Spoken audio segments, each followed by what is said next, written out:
Hello, and welcome everybody out there in YouTube and D&D land. I hope you're all having a fantastic day today. Ice, yeah, roll your D20. Before we jump into the action today, don't forget to like, comment, and subscribe. All of those things help us out tremendously. If you're interested in supporting our community a little bit further, consider becoming a member here on our YouTube channel. Memberships start at just $2 a month, and you gain access to some really cool emotes. Lastly, if you are interested in joining our campaigns, we currently have a 5e campaign, level 7, for the Tuesday early group that starts at 1 p.m. EST that has 2 open slots available. If you're interested in jumping in on the action to that game, be sure to reach out and let me know. They are playing in EXANDRIA. We also have 2 open slots available for the Saturday campaign, which is starting this week on Saturday, a brand new campaign, and they are playing inside of Dragonlance, directly after the War of the Lance. So, if you are interested in that one, be sure to reach out and let me know. We're also going through and utilizing all of the 1D&D tidbits that are out there and accessible, and we will be doing a full conversion over for that campaign. And lastly, this game currently has 1 slot available, but coming next month in August, we will have 2 slots available for anybody who's interested in joining in on the action and fun. Be sure to reach out and let me know. They are going to be playing a Greyhawk campaign, so that'll be interesting to find out what the fuck is going on in Greyhawk. And that is all of my advertisement. Without further ado, Tosha, tell us what happened last week. Last time we finished our short rest in the rejuvenating spas where we defeated the Lord Commander of the Ignis Army. Afterwards, we contacted our ally, Arachne, and we teleported to the maze. Or not teleported, we traveled to the maze by airship, where, with Arachne's guidance, Miriam was able to prepare a spell outside of the maze for us to quickly make our way back in should we not make it to the end in our allotted time. That process involves digging our own graves. Miriam digging our graves. Fitting for the necromancer doctor. As we entered into the maze, we were pursued by crystal minotaurs, where we had to find the 4 sections where we can confess and seek atonement. Out of the 4 of us, Miriam was the only one who didn't brightly glow, and he got a tattoo on his finger telling him to confess. As we made our way down, we saw what looked to be the remains of the god of this area that only Lily saw that this was not a benevolent god, as many of us went to believe, but one that was malevolent. And as we made our way through the maze into the next area.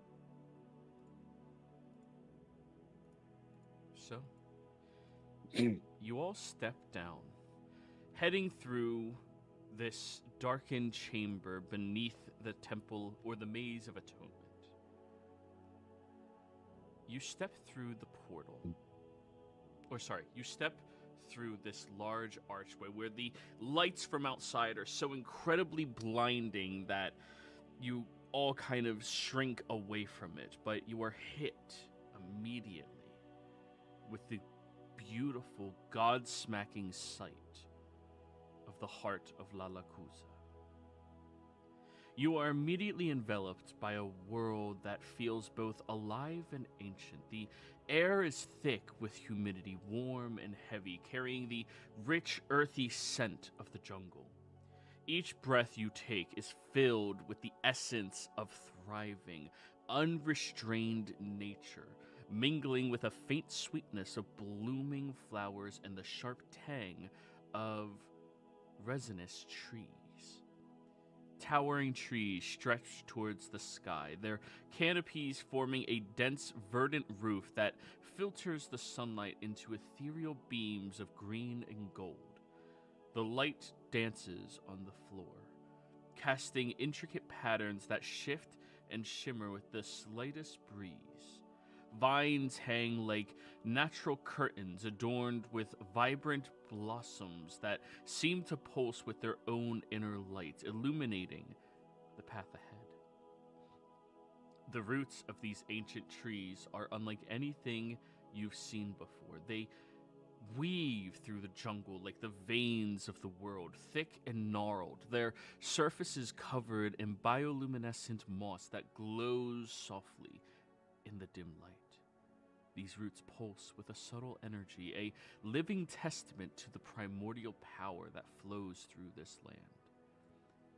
As you brush against them, you can almost feel the heartbeat of the jungle, a rhythmic thrum that resonates deep within your soul. The sound of the jungle surrounds you, a symphony of life, the distant calls of exotic birds, the rustle of leaves as unseen creatures move through the underbrush, and the gentle hum of insects. The temperature is a warm embrace, the heat of the day tempered by the cool shade of the canopy. It's a place where time seems to stand still, where every step you take is a journey deeper into the ancient heart of this living world. Marion and Lily,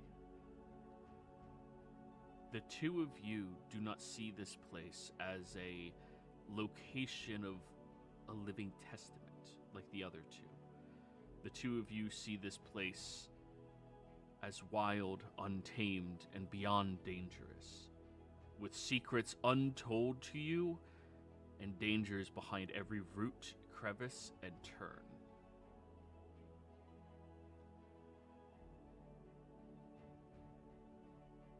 Well, we better get looking then, Lily says as she's like looking to pull something out. And then she pulls out what looks like a chainsaw.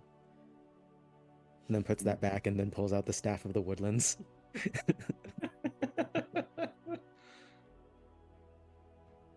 It's a beautiful place here. A true painting of what the world was like before it was You altered. existed. True. Before I existed, before you existed. I mean, I guess it's okay, but I think it could use a little bit more, like houses or, house-like things. Like the elf house that lives, the ones that go inside trees, those ones. That's racist. How is... Did you grow up near Sangorn? No. Technically, Singor didn't have that shit either. Not in the city, but around it, they did have jungle and wildlands. Well, no, but I assume they also had literal tree houses in some cases. No, Singorn is a huge testament to the magical progress of elves beyond anybody else's comprehension. They are only rivaled by the Lyceum when it comes to their advancements of technology, but they also hate anybody who's not an elf entering into their city. Never forget I said anything then. I made an assumption as a player. Yeah. You're thinking of wood race. elves, So They're high elves. But outside of Singorn, sorry, you would be correct because there is I believe it's called Verdant Expanse. Yes, which is the huge forestation that exists around Singorn itself, and there would be much more natural living Fae type of elves. Well, anyways, suggested racism aside, we really should try to find this heart tree. So, who's keeping track of how long you guys have here before you have to head? You are forcibly headed back. By getting at last count, we have about 12 to 16 hours left. Okay. We have 12 hours because it took 4 hours for you to cast a spell, and afterwards we went straight in. Okay. So, everybody, You begin exploring. Who here is proficient at nature and survival? I am. Anybody else have both of these? So I don't have both of those. Yes. Oh, no, not nature, sorry. You don't have both of those. But I was going to pull a Kurt. You're not a Why would- bard. I'm going to use the Staff of the Woodlands to cast Speak with Plants. Oh. Pull it. Yeah. Okay. Yeah, pull a Kurt, yeah. Oh, God. You're going to be so pissed. Okay. I'm going to... Roll me a nature check. Let's see if you know any plants that are more glib. Oh, no. 6. You walk up to one of those vines with flowers sticking off of it. Hi there. Hello. I'm Lily. Nice to meet you. You're not much of a talker, are you? Hi there. Hi there. You might give- Nice to meet you. Oh, nice. God damn Oh. it. Nice Really to found the meet- sloth. Yeah. Nice to meet you too. You're going too fast. Sorry. Lily is a nice name. Thank you. Quick question: is the rest? It's like catching up to everything you said in order Well, no, slowly. but I'm just wondering, is when Lily's talking, like they can understand her and stuff, right? Like she's Yeah. talking common, but the tree understands. Okay, just making sure. I just see like Lily's mechanical eyebrow twitching. My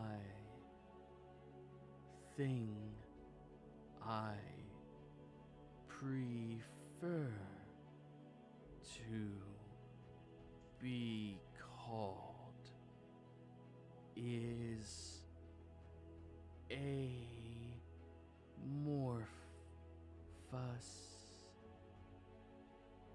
Lily kind of wait. Oh no, we still have the mental link, right? Yeah.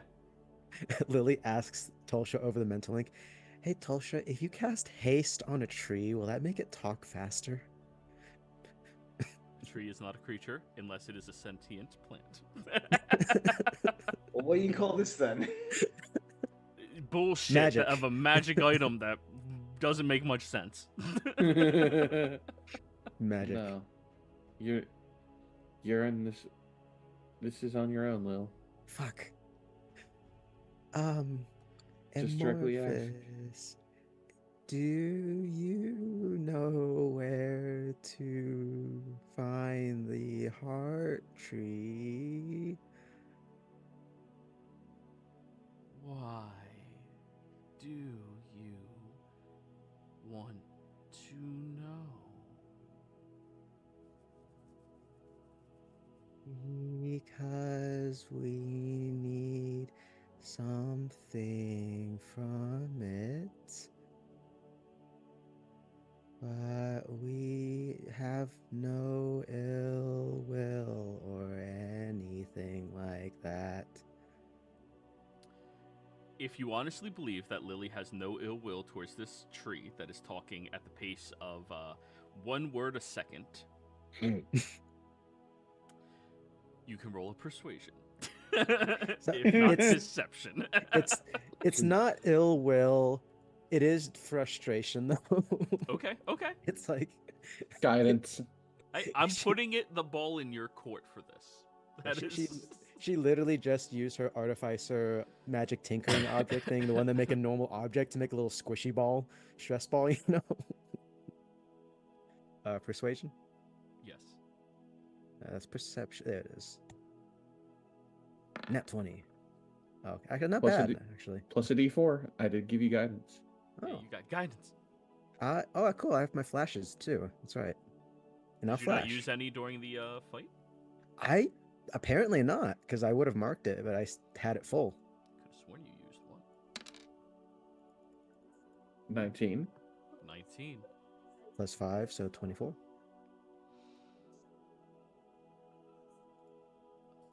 I am not allowed to tell outsiders,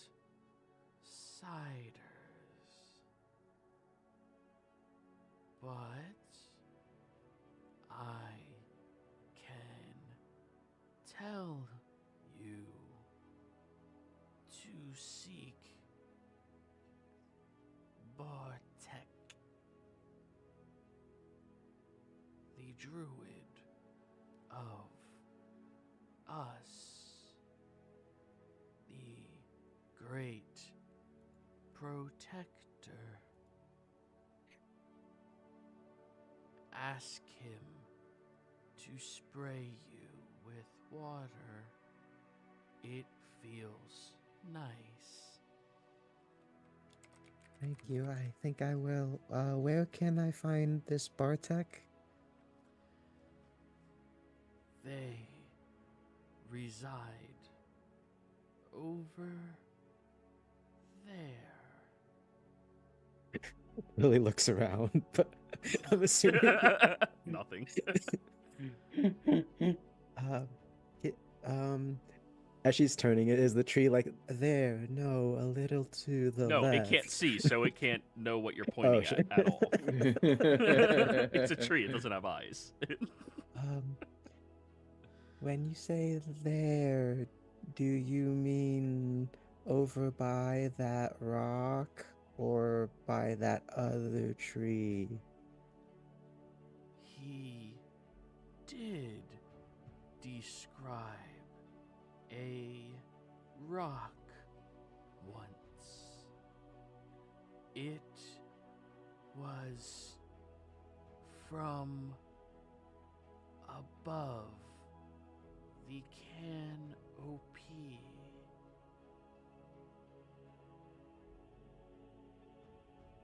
Now jumped- it is near his resting place.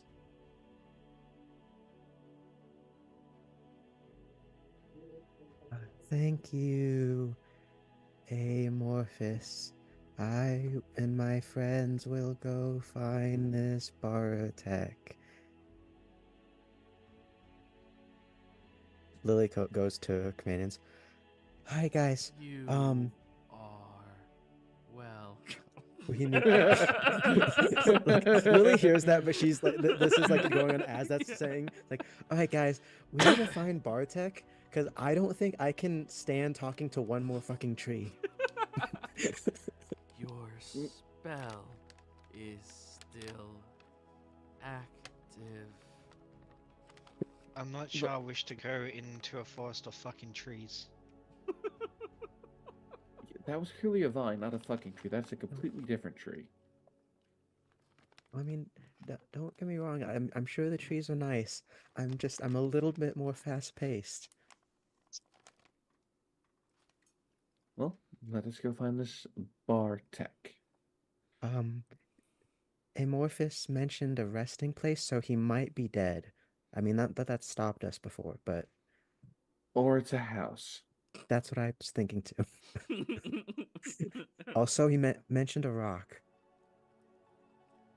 A rock in a forest. Can't be that hard, right? Is that a Probably- canopy, right?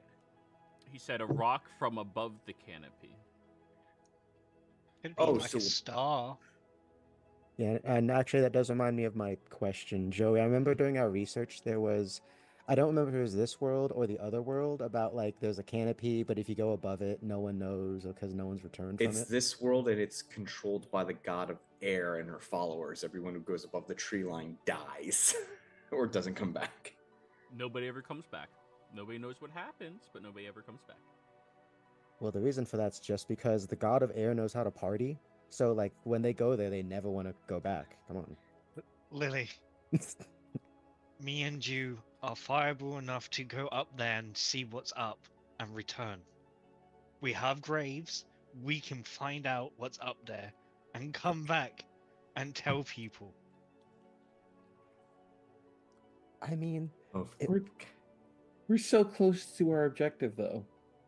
yeah, and I was gonna say we should focus on the objective, but maybe afterwards, when we have free time, we can come down like a prophet speaking of the world above.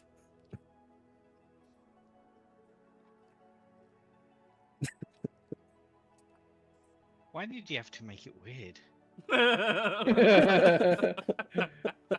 Because she's Lily. Let's go. This is actually the weirdest party ever. Just the four of you. Yeah. A dragon tech dragonborn who is now a fucking machine woman. A undead cleric to now herself, since her god is sealed away in her stead. the god's free. God's free. Oh, yeah, he is free now, but still kind of to herself. A Yuan Ti that is reformed from being completely evil, breaking up with her ex-boyfriend, Zahir. And a Goliath who died and was brought back as a bugbear, who died and was brought back as a hippogriff, a gif, who is now disguising themselves still as the bugbear. Necromancer wizard. Necromancer when you- wizard, yes. Joey, when you put it that way, of course it sounds weird. Hands down the weirdest party I've ran for. And I I run mean, an 80s campaign. Is that a challenge, DM? No, but like, you are. You should. I Listen, feel like you should make a reference to like our adventures are a TV show in that world. It's just like Look. fucking weird. I will make a paladin that is both the dragon, the princess, and the knight. Yeah, that was my idea. Anyways, back on topic. Let's. All right, Can- so let's go find Bartek. So, Can I start looking for signs of druidry? you can roll me a nature check. And then you can roll me a survival after that. I'm gonna use session for the nature. Okay. Wow. And then survival.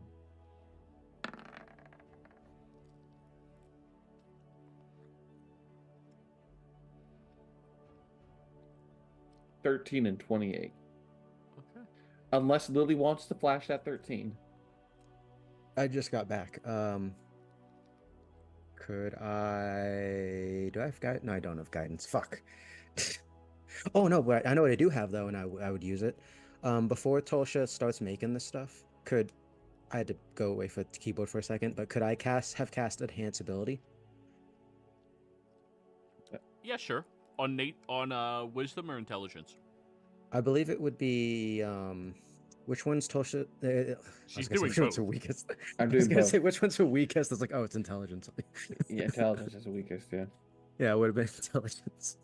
Okay, so you I- still have your session advantage. Yeah. Well, Tolsha, everybody, you start moving.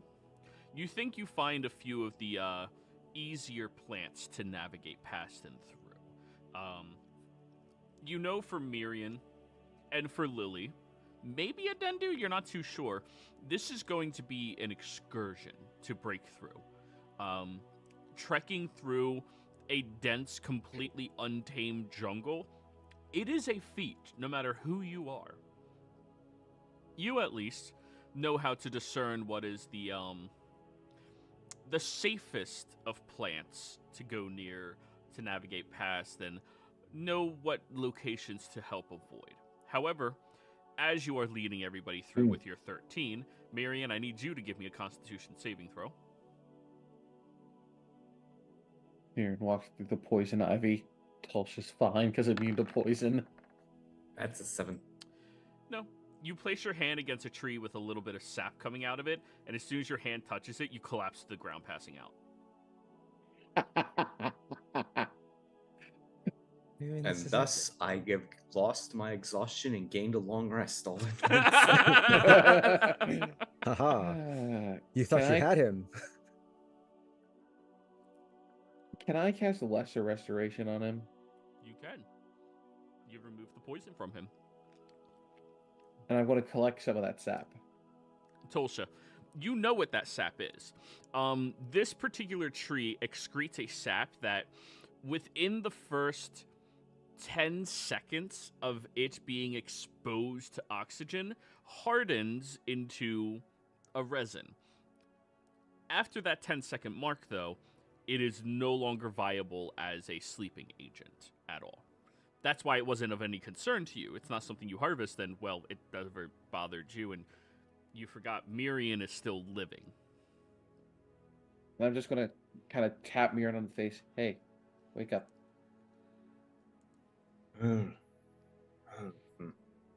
What? Do you touch the sleeping tree? What? Yeah, it's a poisonous tree that basically makes you fall asleep.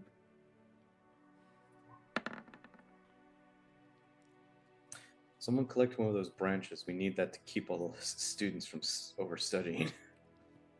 By the way, the sleight of hand was just for Lily to try to hide the fact that she had pulled out a marker while you were asleep and was about to do something, and then you woke up before then. If I see any seeds for that tree, I'll take some of the seeds because that could actually be pretty useful. Yes. It is very useful as a protective element in a location. It's not very useful as a sellable, anything. Hey, However, man, you can college break up students the will pick- resin and turn it into pills that do act very much like melatonin. Again, I'm taking some of the seeds to grow some of these trees. That this is going to be a good business. Tolsha retires selling melatonin to everybody. I'll make it. Melatonin gummies. You make sell melatonin. You have a business deal with that. Not Medusa, but the snake lady that you gave the winery or whatever to. Medusa. Joey. Okay, so I got that Joey froze. No. No, it is Medusa. But no, I'm going to make a killing selling it to the Lyceum. College students need to go to sleep. Fuck, dude. I wish I had melatonin back when I was at college. Would have helped me so much. Or I could have just done less drugs. Probably would have slept better. Eh. Look, just come to the Church of Mama Vusi. We have all the things to help you sleep. Anyways, just don't touch that tree again, Miriam. The sap is fine after 10 seconds. You can touch the resin after that, but you don't want to touch it after the 10 between the time it hardens and the time it comes out the tree. How many of those trees are here? There's a lot of those trees. It's a jungle. You're lucky I have this prepared. I'm just going to tap him on the head with protection of poison. Does that give him immunity? Advantage on saving throws. Oh, that's going And to be useful. resistance. And resistance to poison damage. That's going to be very useful. As you are in a jungle, and though it looks beautiful, everything in here is trying to kill you. Oh, hey, is it that snake from back when we were like level 3? Oh, hi, how you been? You Man, know, it's funny when you think about it. You're the only one that could suffer from poisonous things right now, Miriam. Just have your skeletons or whites carry you. I mean, I don't think bugbears are that heavy. Getting called skill diff right off the rip. Damn. Right. They're already busy carrying Cosette. Who probably passed out because you're like, I need a nap. No, she had touched Oh. several of the trees earlier. Oh yeah, the humidity in here is god awful. Miriam, I need you to roll me a athletics check. Knowing how to space out your breathing appropriately as you are hoisting your way through a jungle. I believe you had advantage on that. You said athletics? I did say athletics. Okay, I have advantage on that.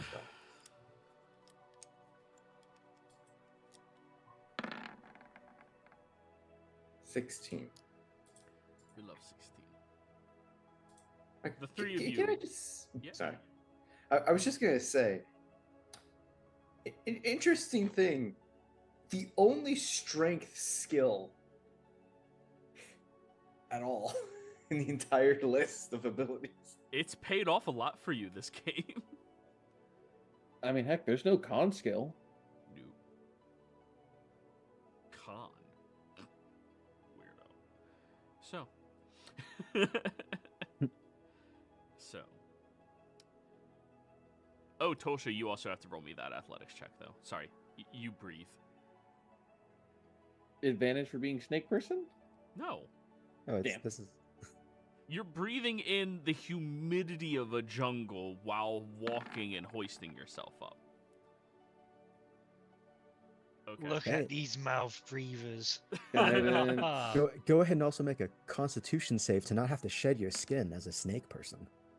9. 9. You guys travel for about 30 minutes before Tolsha kind of like collapses against a tree, breathing so incredibly quick and heavily. Miriam, you have to go over and explain to her, you're not trying to breathe quickly, you're trying to take long breaths. In and exhale it outwards. In and exhale it outwards. You have to think of it like climbing a mountain. You have to sing to get the air in your lungs. Let it go, let it go. When's the last time we climbed a fucking mountain? When we bombed that Imperial base. We didn't climb that. But we were in high altitude. We flew over it. Good Same times. difference. Can I, with Miriam's guidance, can I re-roll the check? You have to sing, though. You have to hum a ditty. Yes, you have to hum a ditty. I agree with this statement. Hey, mama, see the way you move, go get dance. I'll count that as a ditty. Not a bad ditty, a good ditty. So, you go ahead and sing like that. Go ahead, you're being helped. You only have one more roll, though. Lily's gonna sing along, and she's not. She's kind of tone Hey, deaf. we love 22. We love Oh, 22. fuck. No. The explanation of breathing, honestly, it helps a lot. I couldn't have done it without your help, Lily. And Miriam. Let me just say, I do not watch Tuesday's game. We get a lot of 22s. No, watch Tuesday's game, and then give me inspirations to ruin their days. Look, I'm just saying, the god of 22 is very powerful right now. It's absurdly strong right now. They've moved up a whole tier. I'm not From joking. minor to lesser. No, they moved up a tier. Like, who is this god and why are they so strong?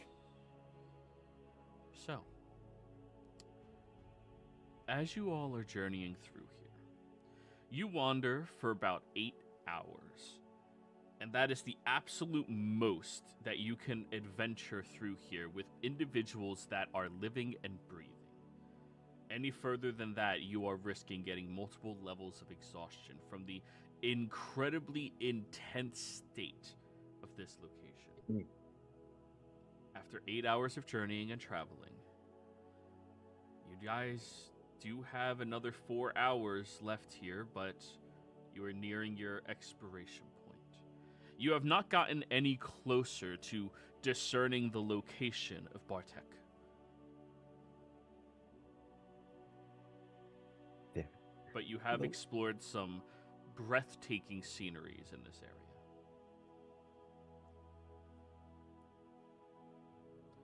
area. Joey. Yeah.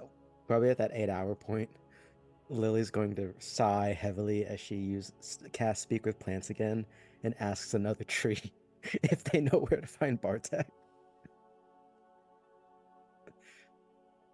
Oh, hi there. Pretty, shiny bark person. Oh, thank you.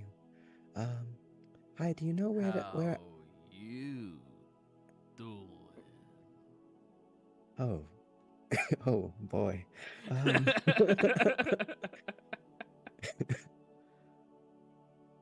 In the mental link, Lily kind of like broadcast asks, "Is this what I sound like when I'm like near a minotaur?" And then while she's Yes. talking to the tree, um, y- do you happen to know where we might find Bartek?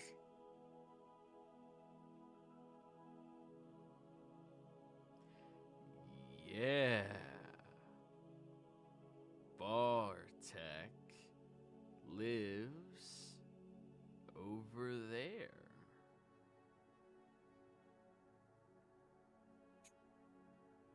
Lily doesn't say anything, but she's squeezing that stress ball, and over the mental link, she just hear "fuck." I'm just gonna say with mental link, Lily, start tracing around the tree, and when he says over there, like just basically go, I'm gonna walk around you. Tell me when I'm in the right direction to Bartek. So That's a good basically, you are the compass. That's a good idea. I wish I had thought of that. Yeah, it would have helped. Lily will give that will do that idea. Okay. Yeah, keep walking. Keep walking. Nice. Right there. Is it back the way we came? No, but it's nowhere near the direction you were going. But now you have the right direction, maybe. It is a tree, Hey. after all. Thank you so much for your help. No problem. Bye. Hate to watch you go. And you cut off the link. All right, let's push ourselves a little bit to see if we can get there. And that was a creep tree, by the way. That's the name of the tree type. Okay, that explains it. Yeah. It's creeping vines. It's. And,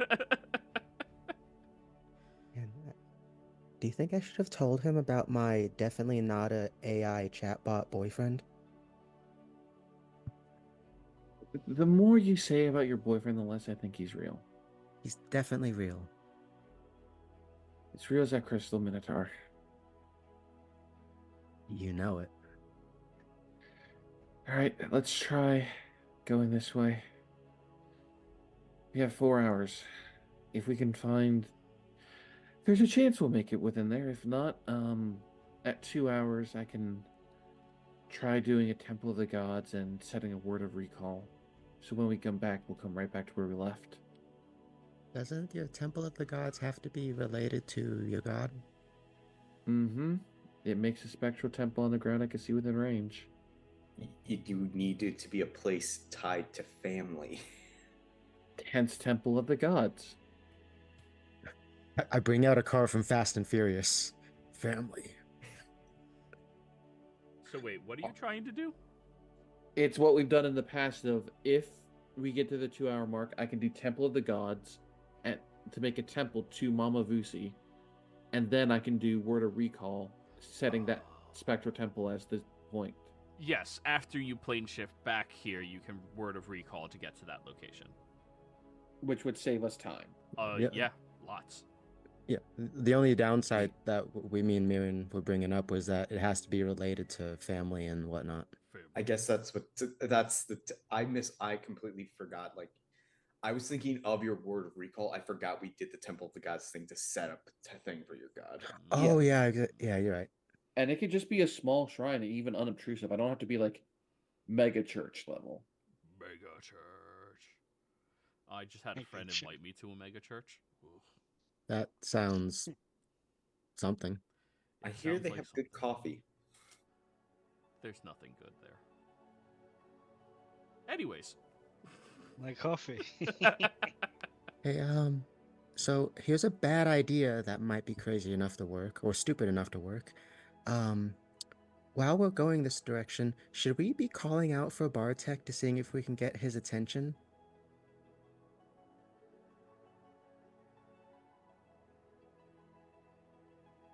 The only downside to that would be anything else would also know where we're at and maybe come after us.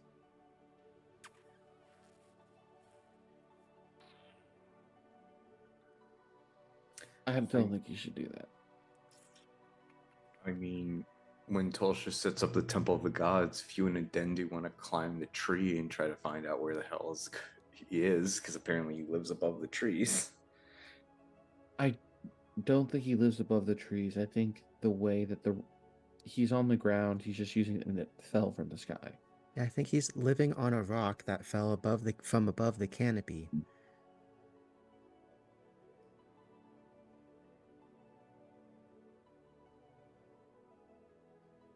Well, anyways, I think I'm going to just start yelling out his name to see if that'll get his attention, because I don't want to wait till like the last minute and then we're talking to him and then we suddenly poof out of existence because mid-conversation. If he's a druid in an isolated area, he might not like people. I mean, one way to get someone's attention is to piss him off. I'm good at doing that.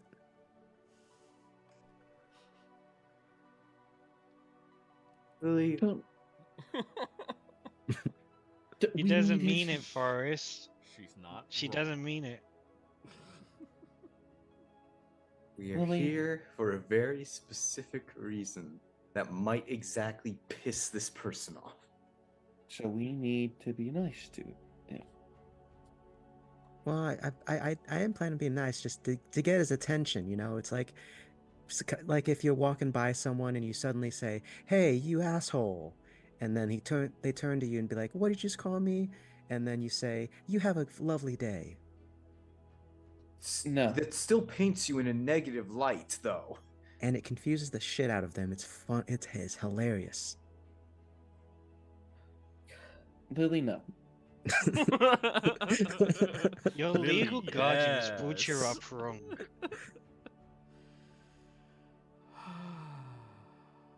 I guess I'll just, while we're walking, I'll just I'll just randomly point in a direction. Just, "Are you Bartek?" message. Because it can go 120 feet in a random direction. Okay.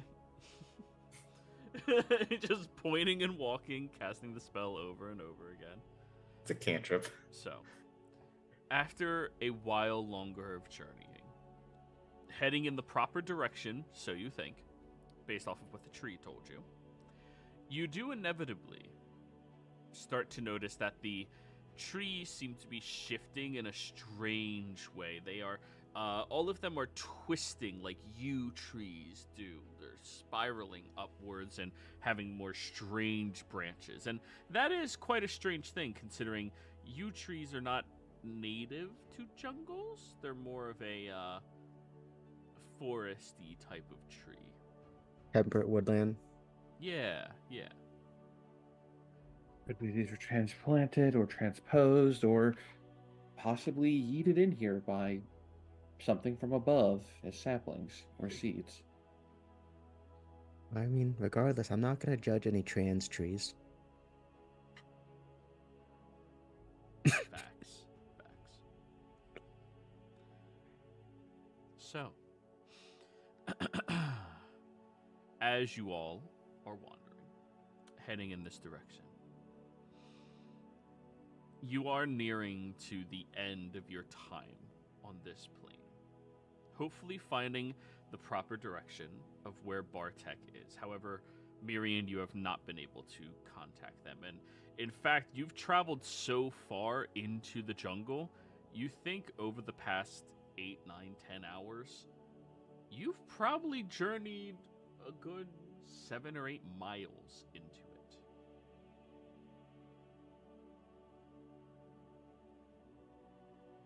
Fuck. So, it's time for you to set up your waypoint. Yep. I will make a small shrine to Mama Vusi. It takes an hour to cast Temple of the Gods. Mama. And then I will set Word of Recall. Alrighty. That's 1, 2, 3, 4. You end up to 5 willing creatures. Okay. Just enough. Yeah. Yes. So, you guys sit down at this nice shrine to Mama Vusi. I'm making it out of wood so it works with the area. It's not like stonework kind of thing. Be respectful to the area, you know? Yeah, You just first have to cut down a couple saplings to get that No. wood. No. I'm making sure it doesn't disturb the natural plant life, so when it disappears, it doesn't leave a lasting, damage to the area. Respect the environment, showing respect in case Bartok is watching. It's showing like, oh, they're at least trying to, not be assholes about it. Watch as we leave, and he comes and trashes your shrine just because. Fuck. So, you guys sit down at the beautiful shrine to Mama Busi. And now that you're thinking about it, none of you are aware of what exactly is going to happen. Not like on a physical point of view. Mirian, your knowledge of, or not Mirian, this would be, tethers are more a spiritual thing. Yeah. Adendu and Tosha, you know that there will be some type of physical attraction between your body and the other realms of which you came from. I need both of you to roll me religion checks. Nice. 27. Nice. Flash 12. that just because. The 12? No, the 27. Okay. Now, Tolsha. Shit. You forgot about something. The tether is established to where you are brought into the realm. So, for you, that's going to be your birthplace. For Dendu, that's going to be the location that they, well, either appeared on Exandria or where they have spent by far the most amount of time, which would be at that sunken ruin that you guys hid down there. For Lily, that's going to be the broken down, icy covered tower or her mom's house. You're not sure which direction it's gonna go. And for Mirian, because he's been transformed so many times, you have no fucking idea what's gonna go on with him. I'm either gonna end up at our dad's, I'm gonna show up with a Dendu. I imagine this is like a combination where like, oh, fuck. Oh yeah, Cosette too. Wait, what about our elf friend? Back in his demiplane. Motherfucker!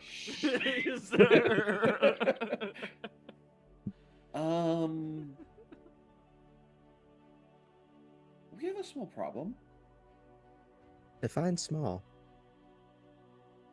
When we get pulled back via tethers, we get pulled back to where we were born.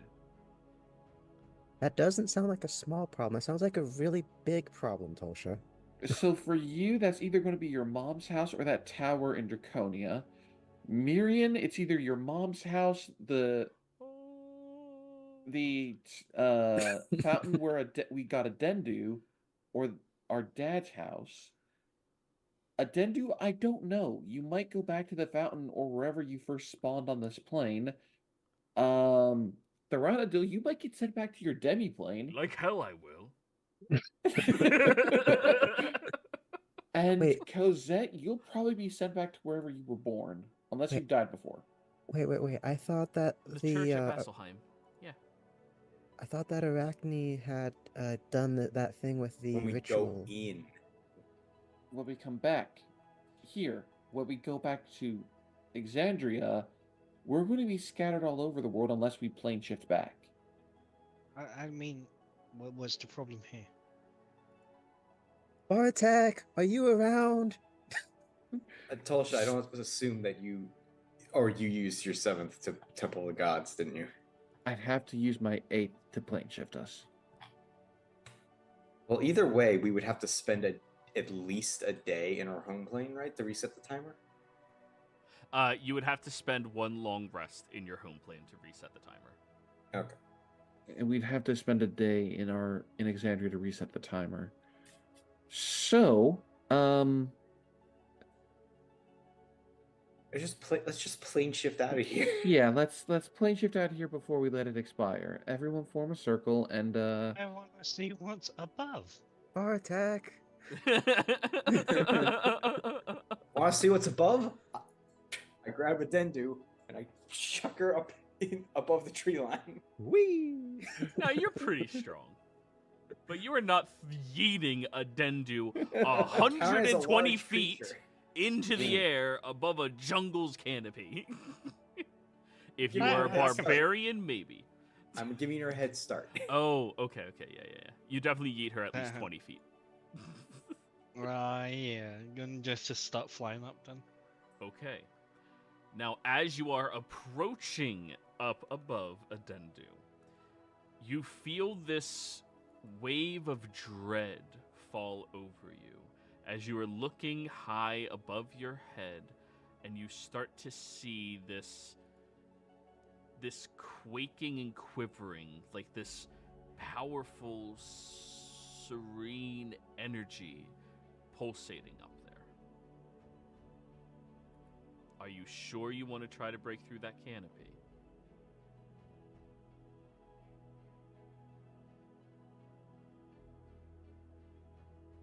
Yes. Okay. Well, it was nice knowing you, Adendu. A Dendu goes up there.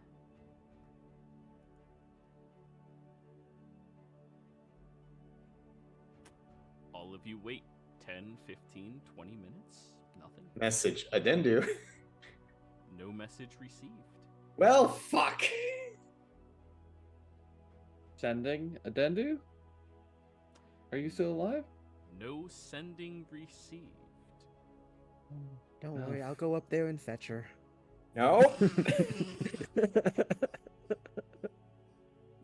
If she's still alive, she will be thrown back in a couple hours. I'm pretty sure she was already dead, but... Now, Adendu. As an out-of-character thing, where you have gone is not supposed to be survivable. It is supposed to be a location that will kill and snuff anything out that tries escaping this world. I need you to roll me a Constitution saving throw. And this is to see if your character can survive a couple of hours in this will not be described unless you succeed location to get pulled all the way back to Exandria. Okay, I'm going to use session for this then.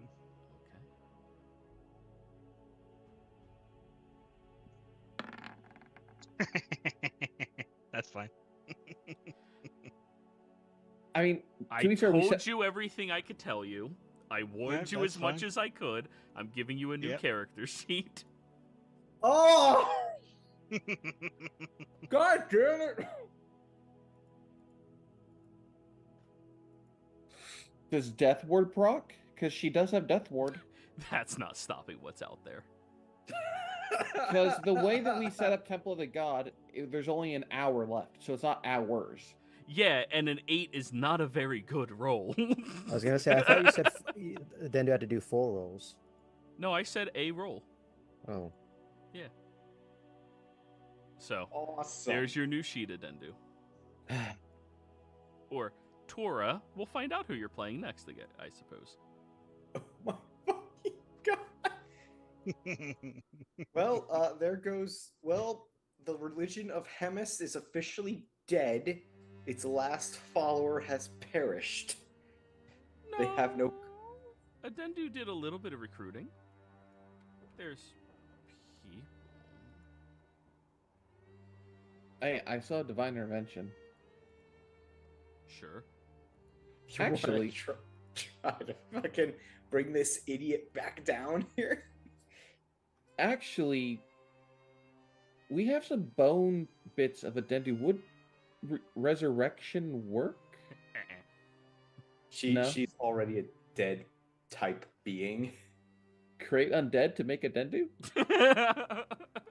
First off, no. Racist. That's not So- how that Or would it be a conjure celestial? Because she is a celestial. So, roleplay through all of this, guys. So, she's not coming down, Wow. and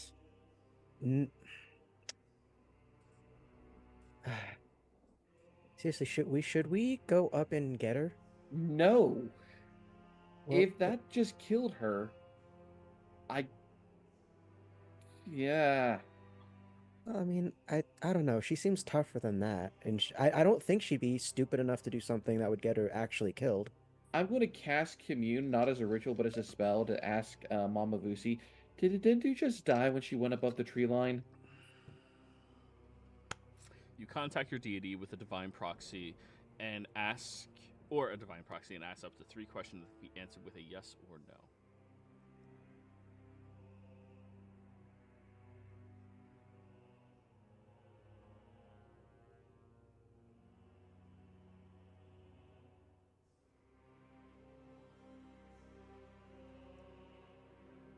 Unclear.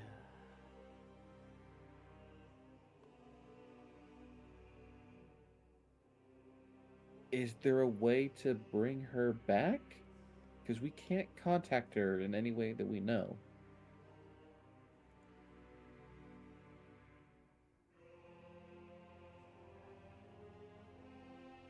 Well, Lily, it's time to turn on your resurrection machine and we'll give it into a flesh body.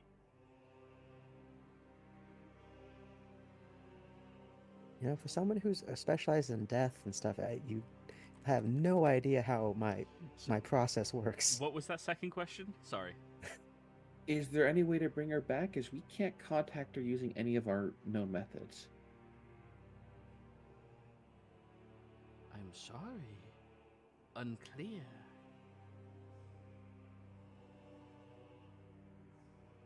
Does certain death await us above the tree line? Yes. What kind of death was that? Instantaneous? But nothing happened. That's why it's instantaneous. But there was no sound. Yeah, it's a deterrent. It's a deterrent. It's I'm terrifying. Y'all were warned. I'm sorry. Like, a part of me feels bad about this, Adendu. But y'all were warned several times by many different creatures. Yeah.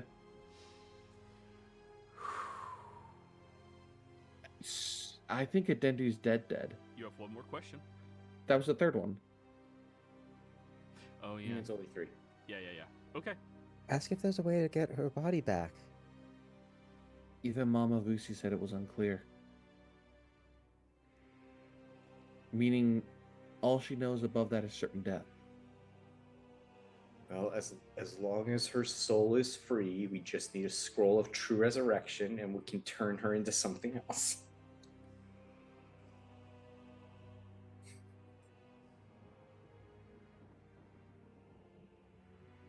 Miriam, what exactly is needed for the life bloom leaf again? Do we need her body? Yes. Or part of her body? Yeah, her. From my remembrance, the life bloom needs to be planted at the site of death, with the body still there. It kind of eats the body and then spits out a new one. Joey's looking through his mind palace to see if I'm bullshitting this. Okay.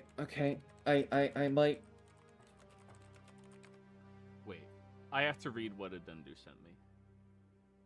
Or Tora, sorry.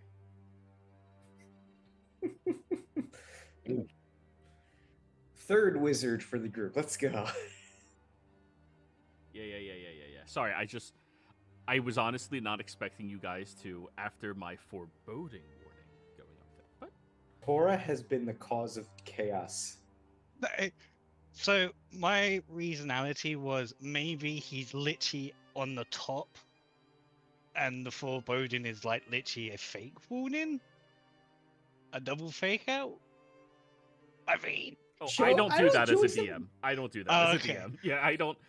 Yeah. I give my descriptions pointedly. okay, no. Like, I'm not upset, just so you know. Okay, I'm glad. Still funny. In my opinion, funny. Okay, I have an idea. We have Okay. bone shards of Adendu. Regenerate, then resurrection. Regenerate doesn't work on. Does regenerate work on bone fragments? It's a piece of the body. It's a piece of the Is body. that enough? It's a bone. It should work. If a fingernail works, Okay. uh,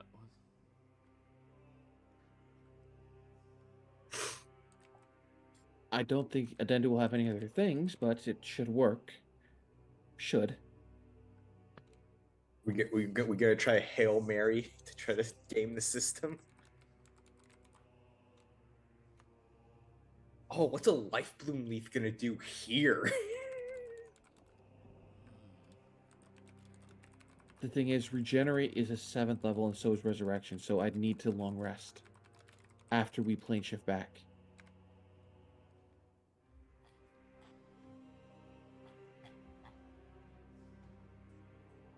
Since resurrection is a creature. Wait, why do you need resurrection? Wait, That's the point of the life bloom leaf. Adendu counts as undead. Resurrection wouldn't work. Right, again, your thought process was restoration to bring her skeleton back, and then we use the life bloom leaf to reincarnate. Where did resurrection come from? I was thinking that regenerate, then resurrection to bring her back, because it's a dead creature that, as long as they didn't die of old age and they weren't undead and the soul is free and willing, they could come back. Okay, then why were you talking about the life bloom leaf?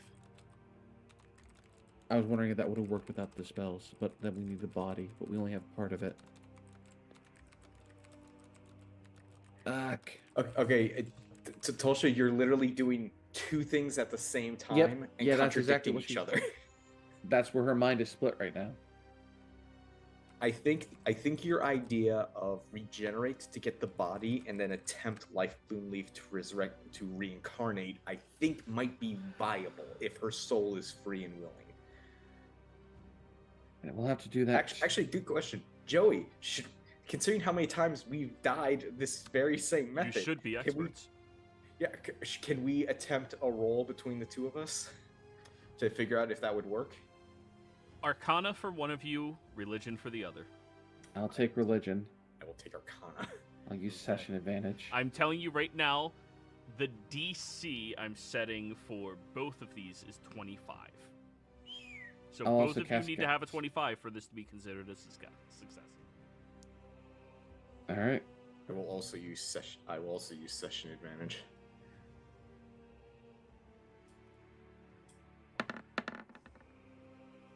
I got 28. Let's go. I got 25. Let's go. Okay. Whatever did that, there was no noise, there was no feeling, there was no sensation. Miriam, that reads to you as something otherworldly. Perhaps an entity, perhaps a substance, perhaps a law of nature, something like that.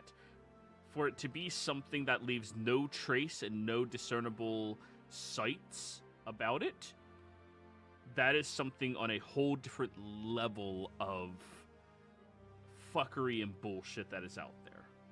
So whatever you are dealing with is something that is instantaneous, cannot be reacted to, and seemingly omnipotent. Or omnipresent, sorry, within that location. Now again, that does not specifically mean creature. It can be a thing as well. A literal force of nature if nature was eldritch. Maybe. Eldritch is a line of thinking for sure. Now, Tosha, with your religion on this. If there was something powerful enough to instantaneously remove a Dendu from the mortal coil, and even to the degree where sending cannot remotely try to reach them, whatever this is not something that your god can contest. Therefore, your religious prowess cannot contest it. Both of you know that you can attempt to bring a Dendu back by any means, but you know for certainty that you are going to be on a very steep uphill battle, if it's possible at all.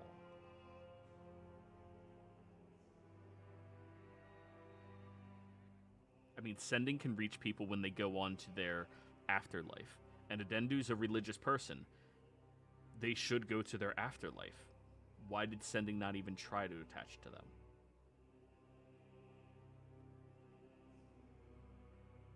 It's possible, but it will be an uphill battle. And also, Tora is not... They gave me their word, they're not going to tell you, but I explained to them what is up there. Bullshit or no? Tora? Not bullshit at all. I ain't saying anything. If we are to try this, Miriam, we might need to use multiple life bloom leaves, because we know that they're artifact level, aren't right? Life blooms? Yes, they are. Artifact level. We still have 10 of them. I'd be willing to try all 10 to bring her back. I don't think she deserves a death like that.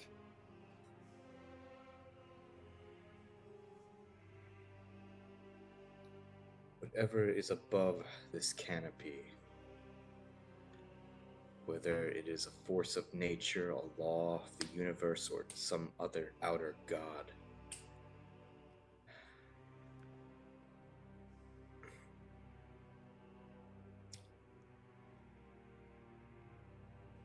Joey, with that 28, and if I have to roll another Arcana,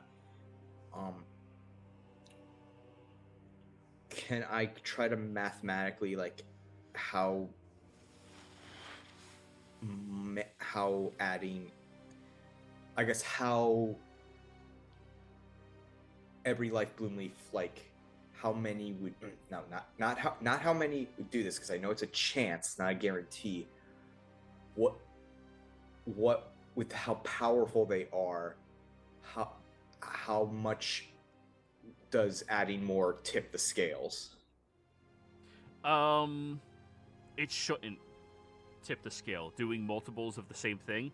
The definition of insanity, and every wizard needs to be aware of this, is trying the same thing over and over again, expecting a different result.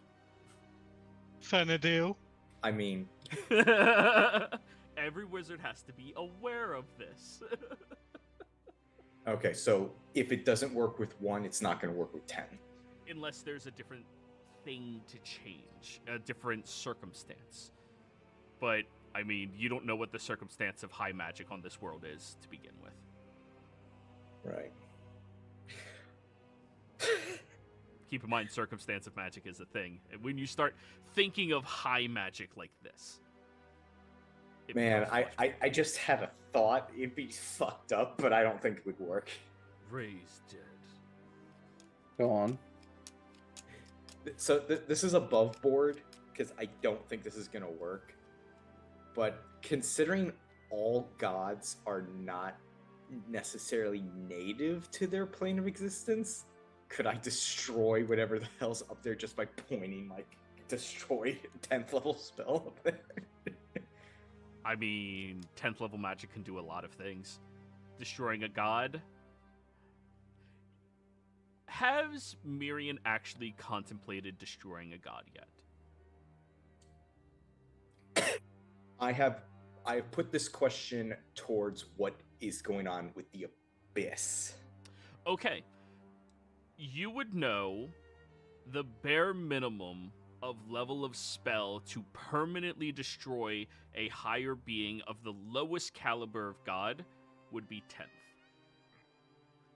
any more powerful than that, you would need more intense magics, which are, again, inconceivably different levels of magic, right?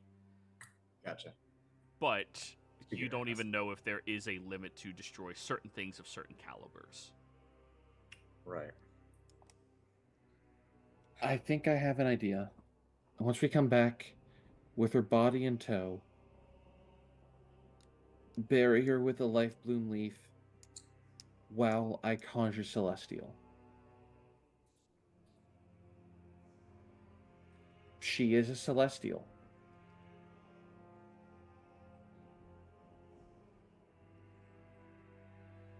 Although it can only be a challenge rating 4 or lower, it in conjunct or a rating of 4 or lower, it might, in conjunction with the life bloom leaf, make a tunnel for her to come back. I have a similar vein of thought. I know this is probably bullshit, but come back with her body, plant it with a light belief, you summon Celestial, I create Undead. We pull from both ends of her divinity to give the life bloom leaf as much to grab onto what she was as possible. Does that make sense? With what we know, Joey, does that sound like that will work? Or Or at least might- an attempt. It sounds like a thing that you can attempt. You guys are dealing with things that you have not comprehended about at all. You have not tried to think about this at all. Yeah. Until just now. I say we try it once we get back. Okay, so we are going to plane shift back. We'll You have to long rest when you get back, and then you can move forward. Right. And while you guys are planning... Yeah, go ahead. activate your robes, Miriam. I'll just take us to the Lyceum. I just need them on. Okay. The activate is a once a day teleport. Oh, okay. Yeah. Then, Keep in mind, getting Yeah. everybody back together is easy. Lily has a helmet teleportation. yeah. But it's easier if we're already all together. But I will plane shift us to the Lyceum. Okay. So, you all plane shift away, and we're going to go on our break. Be right back.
always party deaths that derail the campaign.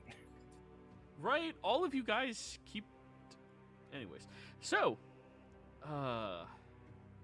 you all arrive back at the Lyceum.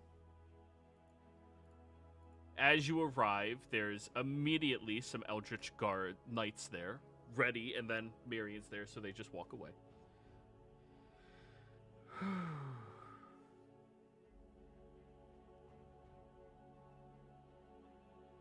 So you guys are here. What are we doing? What are we looking for? What are we accomplishing? We need to see if there's any knowledge on that being above. Miriam, I don't know where that knowledge would be at the Lyceum, as this is more your domain. Right, I'll escort you to the library. Cosette, I hand my whites, the Mind Flayer's body and the notes. If you could escort my whites and deliver that to the anthropology division. Yeah, okay. You see the professor of conjuration seems to be sprinting towards you all as fast as he can carry himself. Hello? Professor Miriam, you're back. And I can tell you have a lot of foreign energies around you. How was your adventure to Lala Cruza? How was it? Still on. We are Condrix. La Cruz is the zombie place. Oh, fuck. I keep fucking those two up. I apologize. How was Condrix? Interesting. We are in a... I found this. I gesture to the Illithid corpse. Oh, an Illithid on that world. That's actually quite strange. And it's... Undead. Why is it undead? Believe it or not, I have not been around a lot of bodies before. Or cockeye? Carcasses? Predeposed? How do you refer to them when they're dead undeads? Cadaver. Cadaver is... It's still a cadaver when it's a dead undead? Technically, if it is capable of being reanimated, it would be considered a cadaver. If it is not, it's just a corpse. Wonderful. Professor, tell me, do you have any information on the entities of Condrix? Admittedly, all of the information I know about Condrix was what I, well, proposed to all of you. Why? And where's your experimental undead that you had previously? That's right. Everyone at Lyceum thinks I made a Dendu. Yeah. For some reason, I just never bothered to collect them.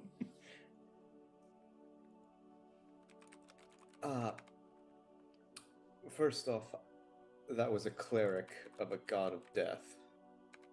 Second, instantly killed within a second of crossing the barrier of the sky in Condrix, to the point where we cannot even reach out to their soul. Well, you were warned about. Why would you go up there when you were warned about anything that goes up there die? Like, I pointedly told you about that. I distinctly remember warning, because one of the first things I do in my job is to warn people about where they're going to. You try telling an undead woman who's lived for centuries and lived through the War of the Gods that she can't go somewhere. Well, then I consider this natural selection. I apologize. Quite simply put, we're going to make an attempt to bring her back, and any information you have on what that thing up there is, clearly some kind of very powerful entity. I don't know if it's outer planar, divine, celestial, fiendish. I don't know. But any information you have would be helpful, because what we're attempting is probably going to be a combination of druidic, arcane, and divine.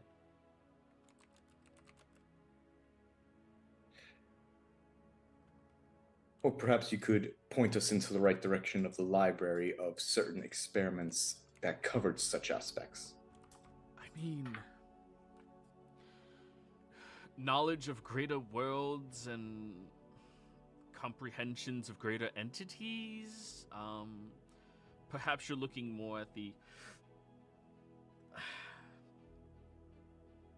causes of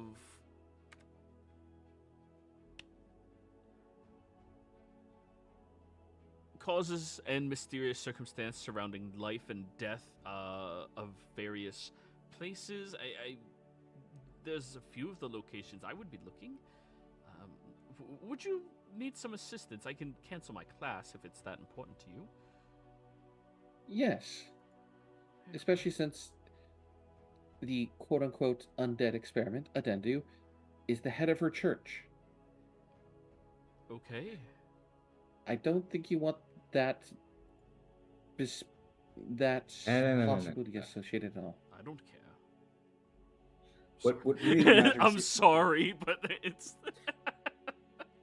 Well, Professor, the greater explanation is the fact that she was an undead but a celestial, and how, if it is even possible to resurrect such a creature to begin with, contradicts many what we believe the realms of both necromancy and divinity. I'm trying to peer into his intellectual crux. It could be an interesting experiment for us to figure out a little bit more on it. Yes, I would be happy. Goddamn it, then do those stat rolls. Oh, you can take point by if you prefer, but that's. That first roll is effectively point by, or Yeah. standard array. Yeah, pretty much. It really is. Ugh. Yes, I will cancel my class today. Whew, twice in one semester. I am coasting on this tenure. Very well. All right, Lily, I guess all of us are going to head to the library to try to get as much research as we can before we pass out. Oh, and go to Lily sleep. went somewhere that she can go rest. Lily, you still have your quote-unquote dorm room. And when you get back to your dorm room, you find... Did you actually stay at your dorm last time you were here? I literally think that we did not rest here because we literally popped in the Lyceum, got this information, and popped into Nicodranus. Or not Nicodranus, the Marquette. Yes.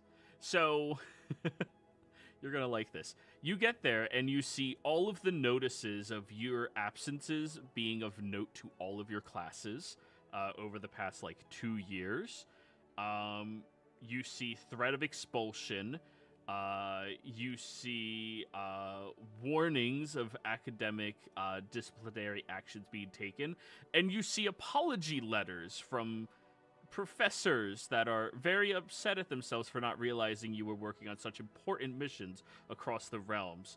And apparently, you are now considered an honorary senior student at the Lyceum. Nice. And you've attended exactly 1 week's worth of classes? Something like that. To be fair, when you're a celebrity, you can become an honorary student sometimes. Lily will kind of clean up the notices a little bit, just basically probably tear them down, put them in a pile, not really organized pile, and in the room, and then lay on her bed and scream into her pillow for 10 minutes. Fair. You also found that you did have a handful of flirtatious notes from other students back from when you...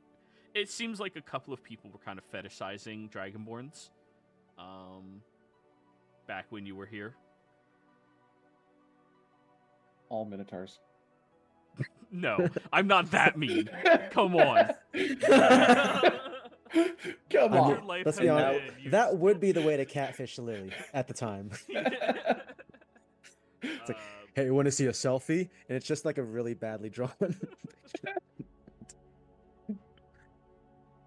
Would have made Billy why did I leave? And also one angry letter from a halfling woman who was very upset at you for telling her that Mirian was actually very interested in her, and her professing her love to him, and him having no idea who she was. Lily does feel a little guilty about that one.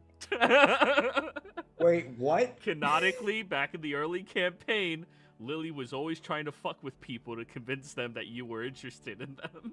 Yeah. No. It's not that she was trying to fuck with them. She was trying to get you, a relationship.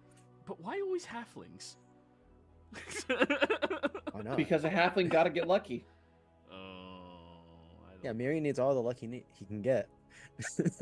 Have you seen what mean- happened ever since he has not had a halfling girlfriend? He's died like 2 times. You're Over only aware of the one of those deaths. yeah, you only were the first one. Over the mental link to the Mirian. If we can't find what we're looking for in the normal library, is there a secret trove of knowledge that I assume the Lyceum has? As I've only been a professor for about a half a day, I don't know. I'm pretty sure we know who would, and that is Professor Lyceum herself. Or Headmaster Thunder- Lyceum. Or Thunderbrand. Or Thunderbrand. He was acting headmaster. And if needed, I'll let the Lyceum study the singularity I have to get access to this area to try and bring Adendu back.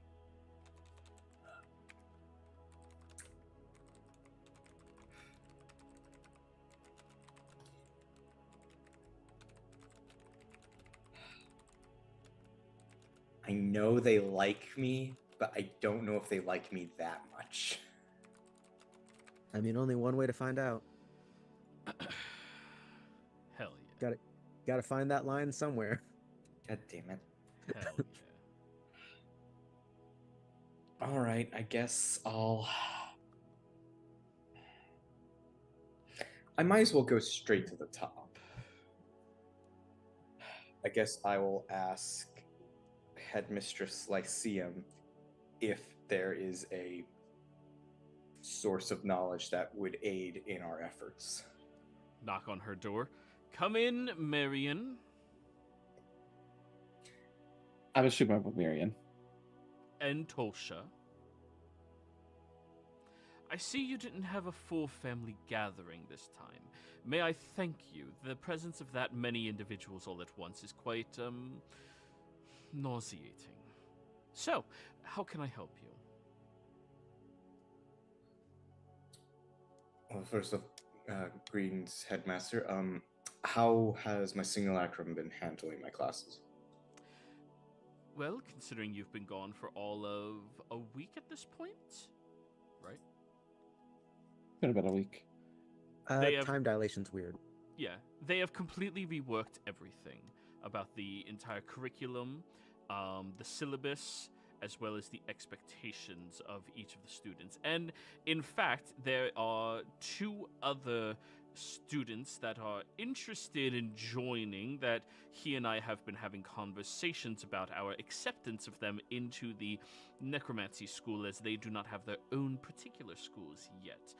You see, they are quite interested in reanimated objects infused with flesh. Like flesh Interesting. golems or things of the like on that front. They seem to be much more technologically inclined, and we are very accepting, of course, of our artificer students here. But it would be them stepping out of their typical curriculum to have a minor in necromancy, which we are debating on the ethical repercussions of this. Hmm. Quite. But I assume you came here for some type of purpose. What is it? Yes, Headmistress. Yes. You are familiar with our companion, Adendu. Quite so. Recently, I did a little bit of delving into the history of this individual, monumentally important during various eras of history. Uh-huh. So, I'm afraid even the wisest of us can get caught by curiosity. What did she do? She went above the sky in Condrix. Above the sky. Tree line. Tree line. Above the tree line. And Instant death cannot commune to her at all. what do you mean instant death? No Instantaneous. sound, no noise, just gone. Sending doesn't work. Was there any Even distortions within the magical weave within the limitations of that area? Did you not cast detect the magic when they disappeared?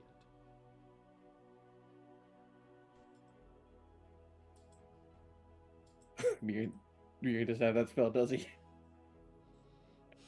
I do not. Go ahead. Tell Headmaster Lyceum one of her professors doesn't know detect magic. You just didn't have it Go prepared. ahead, Miriam. I left it in my other spell book, Professor. I'm sorry. Before I do that, could I make an Arcana check based on what happened when Adendi went up into the tree line? You're the head of your department.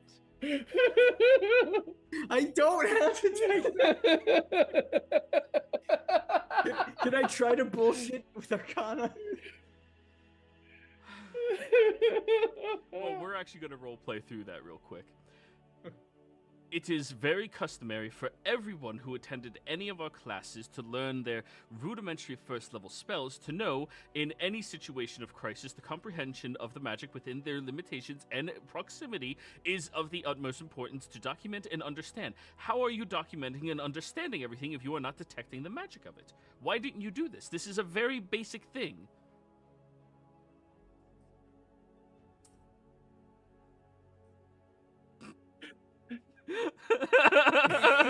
I was too busy tossing Adendu upwards towards that. I was Panic. Or Red Link, just say you were panicking. much to my shame, headmistress, I have never added the spell to my book. Everything I've done has been through naked eye observation. She removes her glasses. She's gonna smack me, isn't she? Folds them, places them onto the side. I'm gonna step to the side to give her a clean line of shot. She reaches down into her drawer. She pulls out a Basics of Wizardry spell book and So I can throws copy it as hard as she can directly at your head. Admittedly, if she wasn't a Goliath, would hurt a lot fucking more. You only suffer 4 points of bludgeoning damage. Before we have any further conversations, you are going to add these spells to your spell book. And you are going to read the preface of how to utilize them. Because I will not have a professor at my school incapable of understanding the basic, most primitive of magics that have existed before the weave. Yes, headmistress. And you are going to copy it down right here in front of me right now. Okay, first level spell, that's gonna be 2 hours. Yep. You're in detention 2 hours. Yep. Are there So, any I'm other just gonna- Do you have Identify? Yes. Okay. Master missile. Last level, I picked up this spell magic. Thank God. Because that's the intermediate of this. Fireball. I'm a physics professor. I have no idea what string theory is. Like, That's at astrophysics. they're all physicking something. So, after a couple of hours of writing this down, now do you understand the spell, the usefulness of it?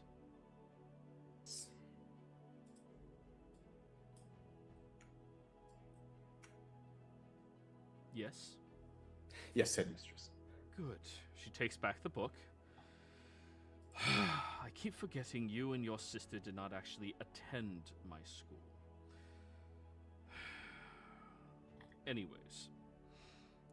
So, your friend had a death that you magically have very limited knowledge about what transpired or went on with it, correct? Yes, but we did through a bit of our own gesturing to Tolshin and myself theorize that the fact of how it happened and how quickly, no recollection of sound, noise, or recoil, deduced that it was likely the domain of a higher being and or what would be considered a law of nature. Just gonna remove Featherfall and add detect magic. Well, you can have all of these spells in your spell book. It just matters what you have prepared. Detect That's magic what I meant. I was is preparing. ritual casting. Oh right, it's a ritual spell. I Mhm. completely forgot about Which that. is one of the many reasons why wouldn't a wizard have detect magic? Hey Joey, I appreciate you for not having it. I appreciate it's you. definitely made your job easier. It made my job interesting. But no way Headmaster Lyceum is going to let you continue with that. That would no way. Okay. We have a theory that because of Adenda's unique nature, both being divine and undead, that we might be able to attempt to bring her back, tackling both aspects of her nature through necromantic means and divine means. In addition, using Life Belief is nature in origin, right? Or is it divine? Nature and divine are relatively the same thing. Using a catalyst based in nature magic that has brought people back from the dead before. Gestures to himself as a bugbear. Right. So I tell And we go ahead. we have confirmed it works more than once on the same individual. Why you gotta say that shit, man? You've Because- confirmed. How many of these life bloom leaves do you possess? All of them. Oh, are Not you gonna that. be Right. there? No, I'm not there. I'm just saying stuff out of pocket. Okay. Right now, Yes. confidential between us, 10. I do not believe in confidentiality. If there is the necessary, if it is necessary for information to be shared, I share it. Very well. Do you want to see one of these for you to ascertain their origin for yourself as a master of Arcana? Oh, I am fully aware of what a life bloom leaf is. My next question is, how long have you had them? Oh God, when did we get them? After we first left Hupperduke. So Before your first Volstrucker kill. No, we found the ones. We found the ones in the forest, and then we got more when John died because he had a bunch. Oh yeah, he stole all of them and you got them from him. Yeah, so after your first Volstrucker kill, the guy who was in Hupperduke. Not Hupperduke, Pride's Call. Pride's Call. Yeah, Pride's Call is when we first found like the first 3. Yep. Mm-hmm. Because you guys got it in the the Velvet Dome Forest. Thicket. Right. And then we got the rest in Nicodranus in the Bolstrucker base when we examined John's remains. Yeah. Mhm. Well, that's where he got them too. He picked them up and just kept them to himself. You guys just found them. Just after our first Volstrucker kill? So what was that, like 2-3 years ago at this point? So you possessed them during the battle of not Vasselheim. Is it Vasselheim? Not Vasselheim, Exandria. Rexentrum. Rexentrum.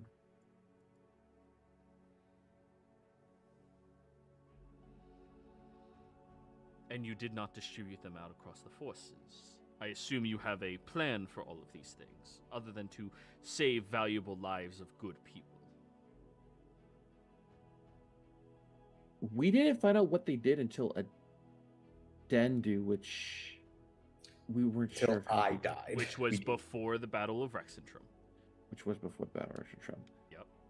That was the Aha. finale. Lily's not there getting scolded. Yeah. Yeah, you guys could have saved a lot of lives with those leaves. Honestly, completely forgot about them. Yeah, go ahead and tell her that. I've already been hurt enough. This one's on Tulsha. She's the one who's keeping the inventory. They're in Lily's bag. You keep the inventory.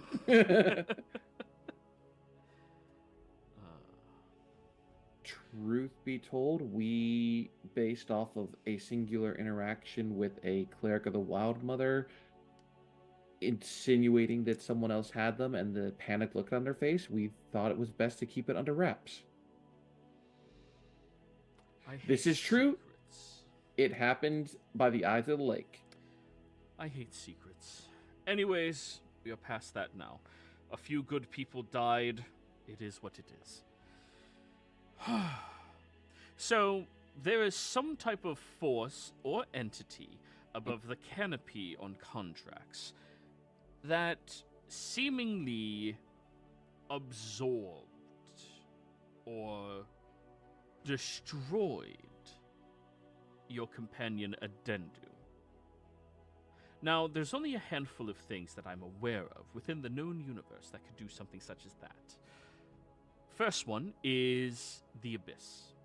Anything inside of it that dies multiple times will be absorbed into it. However, the circumstance is far different than what you are describing right here, considering it was instantaneous and without noises. Why am I asking you, Miriam? Without noises. Looks at you, Tosha. Mhm. Okay, good. Sorry, she's a little bit of a bitch, but she just gets down to She's business. disappointed in Miriam right now. Yeah, She gets yeah. down to business. This is just her passive personality. She doesn't care about nicety. She cares about getting things done. Yeah. She's a boss-ass bitch. Bitch. Anyways. Then the circumstance is completely different from that. Unless, of course, it was attached to the first layer of the Abyss. Or the bottom layer of the Abyss. In which case, that would be different. But I don't believe that is attached to anything. It is only attached to itself within the Abyss. So that would be wrong. Something else that could produce something of that effect or accord would be, well, a god of pure destruction. However, there's no registration on anything such as that, to my knowledge, within the outer realms that exist. Something of pure destruction in nature is typically sought after to be defeated with efficiency. And the fact that it is there, I imagine, does not correlate very well to it. So the next thing we are talking about is something more of a, perhaps arcane reasoning for why this happened. Miriam, are you familiar about what happens at the failure of casting a higher level spell that a wizard is prepared for mentally and physically in order to endure? There's feedback, for lack of a better word. Yes. And for you, Tosha, in case you are uneducated when it comes to Arcana, in the instance of an individual partaking in a spell that they are not capable of casting, there is a feedback where the spell has to latch on to some type of origin if they are successful enough in casting it without being strong enough to control it or guide it to its rightful destination. This can result in the individual losing all of their connections to the weave, or having their being absorbed into it instead. This is a very rare circumstance to ever occur, especially since the weave has been established and spells of a greater casting than 9th level have been completely outlawed across the land because of this happening. You cannot draw forth enough magic from the weave in order to cast such high-level spells. As such, the spell work itself will try to latch onto any latent magic. Example, you. And then it will drag you into its raw form of magic, as each of us are a small portion of divine energy and magics, or arcane in the instance of Lily. Right. The only real world example I can think of that is the remnants of the magics left over from the war between the gods that is now hovering above the Blight Shore. But that's, I believe, a Correct. completely different set of circumstances of how that originated, but similar in principle. Correct. Now, aside from that, you can conduct your other researches, but this is at least information I can start you off on in the proper direction. And I do hope that you bring your companion back, and if you do, be sure to send her here to speak with me. We will. Someone of her legendary accord should not be making stupid mistakes such as that. Yay, we're not the only ones gonna get chewed out. Yeah. Well, if you bring her back. You're gonna try our hardest, damn it. Hell Might yeah. there be any knowledge locked away on what might be the entity above Kondrax? I know that there is knowledge that is meant to be restricted to those who are supposed to keep it safe and protected from those who shouldn't have it. Here. She reaches a wand up to her head, pulls out a thread of magic, places it into a vial, corks it, hands it over to you, Miriam. Give that to Professor Thunderbrand. He will conduct the magical research into our secret archives. And he will be able to bring forth any particular information about specifically what you are looking for, based off of the knowledge that I'm giving him here. Thank you, Headmistress. Thank All you, other Headmistress. research is at your level, Thank you. of course. Miriam, do you at least know the shield spell? I mean, you get into Yes, so I many know. fights. Shield. I didn't pick up detect because I was focusing on the physical aspect and how it interacted with magic. Do you know how much more progressed you would be if you would just allow magic to aid you in that detection?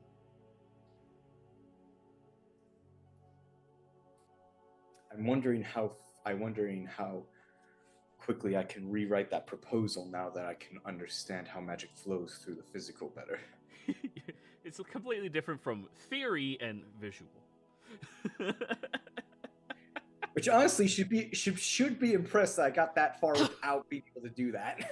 Well, yeah, she didn't fire you. Like, I mean, after I convinced the other one is freaking drunk. okay, that's like getting hired for a coding job and them finding out you don't know how to type with all of your fingers. You just do 2 fingers.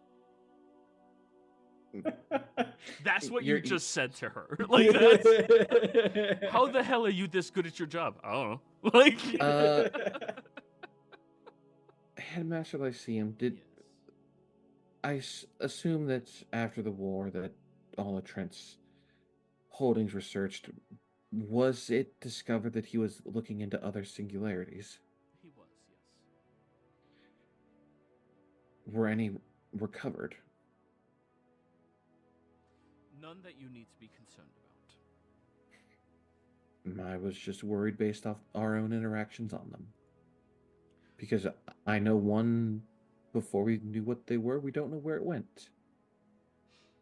Well, I assure you that all of the ones that we are coming into contact with, we are thoroughly examining under harsh scrutiny and controlled environments.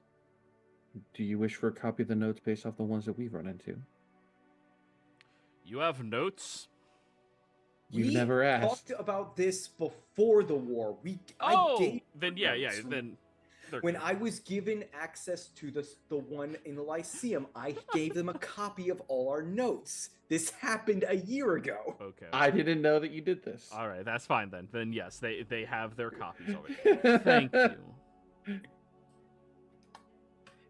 She would have bitch slapped us even more. How dare you know how many man hours we have wasted in the pursuit of knowledge? Because I know since before that, we have, I think, run into a few more and figured out a few more of how they work. Yeah, we ran into necromancy and we figured out, at least Miriam figured out how to open the triangle. And we figured out time as well, because we didn't have time when we first came here. It's a second wave of notes: necromancy, how to open pyramid, and time. And what I know on the reality one. Alrighty. So, she gave you the memory thread to hand over. Jeez.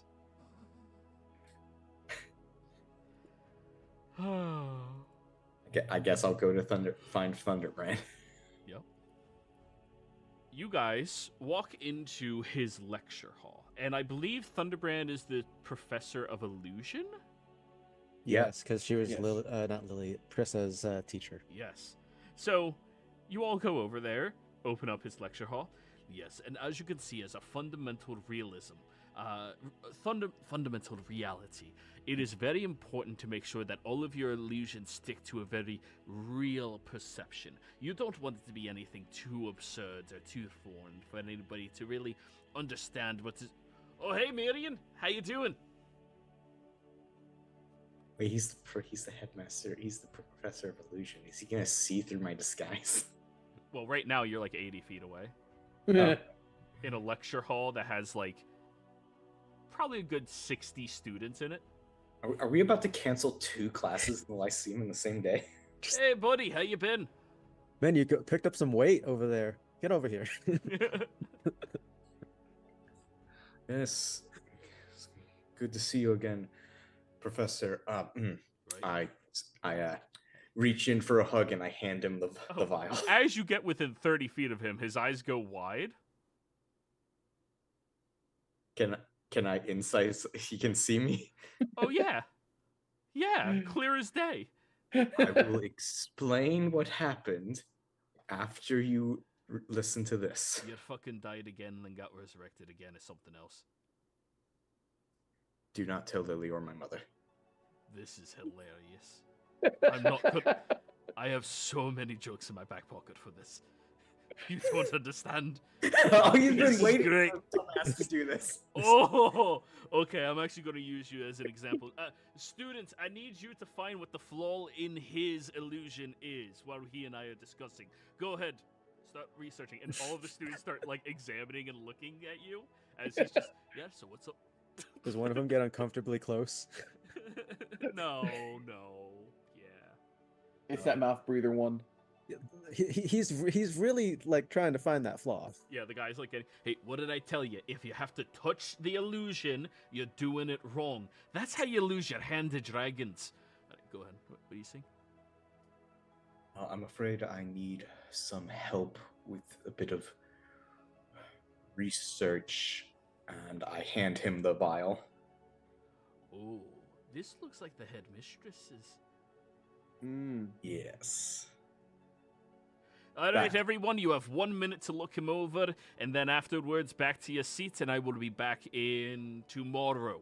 So, I expect a full report on his uses of illusory magic. Hey, come on, Miriam, let's go. And he just... God, you're canceling so many classes. Only two. Yeah. Well, Yeah. wait, is he taking me to Secret Town? No, I mean, he's walking with you outside. Okay, so we're going to the library, we're meeting up with the other professor, and then he'll go to do his secret stuff. Yes. Okay. So, Believe me. Sorry, Go go on. ahead. Go on. Believe me, a lot of stuff has happened in the last while, Well, yeah. and it's fun trying to keep this secret. Huh. You say, looking over towards Miriam. Fun, you say? Well, Mhm. all right, if you say so. All right, so where you been, you guys? You know, I was so upset when I found out your simulacrum is the one hanging out here all the time. Unfortunately, we were in a bit of a time crunch and wanted to get ahead of a problem. Right. Are you aware of what Lily has done? Oh, you're talking about that, what are they calling it? Mhm. The Oppenheim thing, right? Yes. Oh, once we have all of this fixed, or it blows up, there's going to be so many bards to tell tales about this. It's going to be amazing. Yeah, So we're currently plane traveling. Nice. And one of our companions did something stupid. Oh, I figure this. Hey, if you find yourselves in Zodiac, go to this place called No Man's Land. No godly influence can happen inside of that territory, which makes it really peaceful and quiet. Interesting. Just so you know. No man's land, you say? Eh? As I'm already thinking of a way to use that as a way to do bullshit. But yes, one of your it's not Lily. Is Lily okay? Lily is fine. It was. She's not the one who fucked up. Well, she fucked up by starting this whole thing without telling anyone. Right, but you know, you don't hold grudges for old fuck-ups. You only care about the new ones. No, this was a Dendu this time. A Dendu, really? Mm-hmm. Got themselves killed in a way that even Sending can't reach them. Alright, fuck this. He uncorks the vial, pulls the thread out, puts it in his head. Oh. Oh. Yeah. That sneaky bitch was reading your minds while you were in the room. Oh, damn it!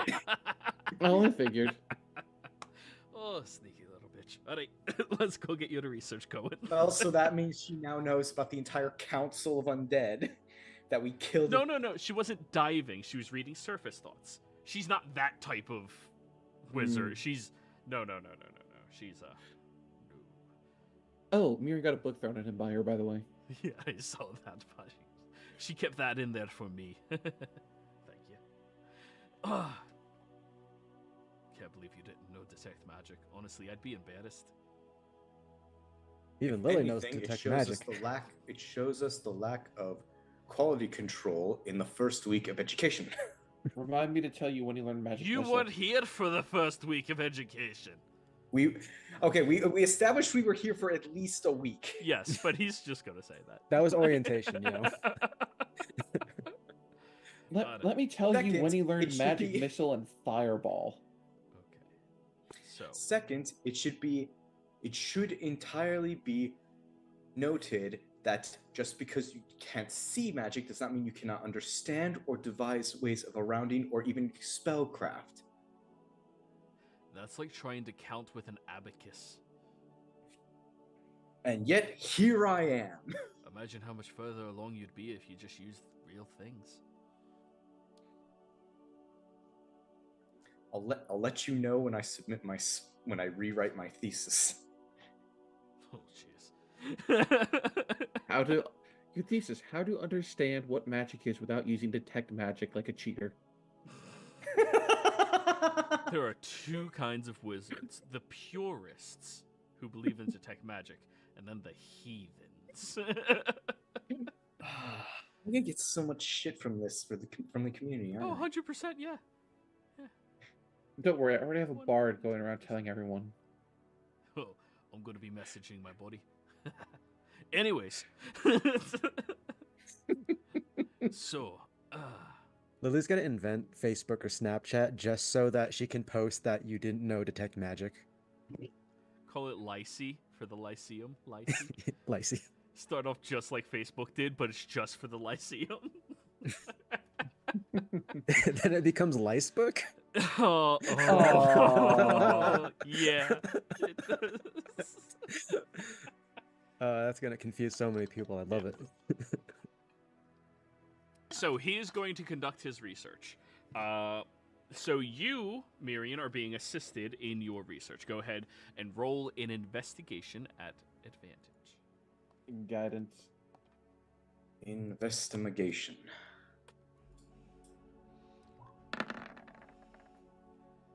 Whew. Oh, the duality. 25. Oh, not 22? Damn. Sorry, the DC was specifically 22. Anyways, you begin researching, and some of the information he's pulling out towards you is information surrounding the origins of Kondrax. Apparently, Kondrax has only existed as long as the Weave has. It is a relatively new plane by comparison. And if you remember, the Weave was produced, I believe, after the Age of Arcana during the Calamity. I believe that's when the Weave came about. Yeah, sometime during the Calamity up to when they made the Divine Gate. Yes, and that was the Weave is the fence to keep everything in. To make sure no too powerful magics filter through. And when he shows you that, you start looking at all of the other notes involving its origin, its placement, and there is this location called the Ibis Ley Lines, which is a realm full of the most intellectually advanced wizards and mages in all of the realms, and only people who are invited can join their society. And it would appear that Kondrax is the polar opposite of the Ibis ley lines, where the Ibis ley lines is the filtering around the Weave, the ley line itself surrounding everything. Somewhere over Kondrax, the world itself, is kind of like the heart of the Weave. And based off of what you're looking at, that is what's above the canopy, which means a Dendu phase through into the Weave itself. Meaning everything they are is a part of the Weave now. Well, it's a really good thing my research has been how magic interacts with corpses and the Weave itself. I mean, I guess the only way to save a Dendu is if we corrupt the Weave so that they become a sort of like Shadow Weave. Shadow Weave. Let me just quickly make that character. Hold on. Let them cook. Shidendu. Go ahead. It's Shidendu. Shidendu. Hi, my name's Shidendu. Okay, given what I know of the higher planes, like a say-so and all that shit, does that give me any more context to this? Yeah, that information is supposed to be hush-hush, secret, because that's one of the more powerful locations in the entire universe where magic is not as easily maintained. However, by approaching it too closely, it will absorb anything into itself. So the canopy of the jungle acts kind of like wire tape around wires to make sure it doesn't filter out. Okay, and with that 25, now that she has been effectively spread throughout the Weave, does that technically mean her, like in terms of like resurrection, is her soul claimed or not even on the table? Her soul is a part of the Weave. Her body is a part of the Weave. All of her equipment is a part of the Weave. Everything that made up a Dendu has been split into trillions of pieces to spread across the known universe into the Weave.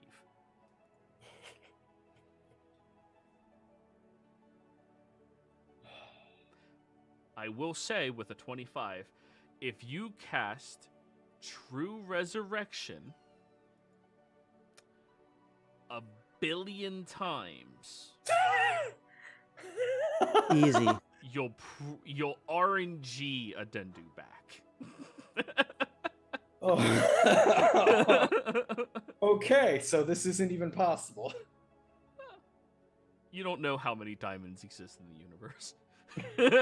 As long as I exist, yes. Okay, so yeah, just keep sacrificing people so you get blood diamonds, and then bring back. Wait, People. So just so I have this point of order clarity, this book I'm reading is telling me that Kondrax is directly connected to the Weave. Kondrax is the world that sits underneath the heart of the Weave. Okay, this book I'm immediately marking this book to be moved to a restricted section. Well, yeah, that's what you're researching is the shit that Thunderbrand is bringing to you information-wise. Oh, sorry. pertaining to what you're saying. That's Yeah, what yeah, I meant. yeah, yeah. No. This is all like he's bringing you the stuff. He's like, I think this is going to be good for you because he can't let you in where all of the information is yet. You're not an archmage yet. Working on it. Yeah. Would Yeah. would a similar contraption to what we did for Lily help bring her back? No. Or That would Lily's just soul. remove the bodily function of it, which means it would be a few less trillions of pieces. Lily's Or- soul wasn't ripped apart. or could you contact not saying her name aloud and see if they could create something to pull her soul out of the weave?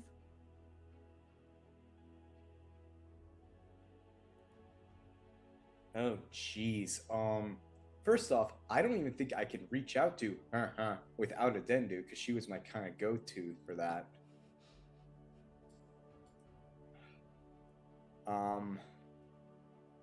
Ooh.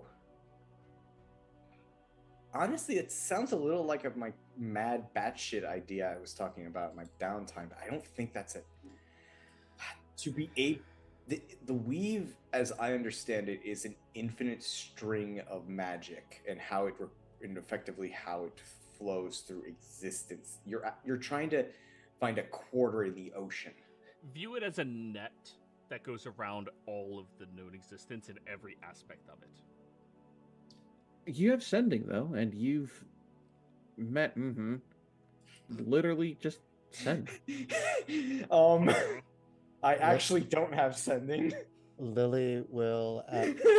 By now, she's definitely finished screaming into her pillow. True. Thunderbrand, And- where's another book I Wait, could throw Lily in? was just speaking. Go on. Sorry, Lily. sorry. Lily will open the door to Thunderbrand's room. This is where you've been.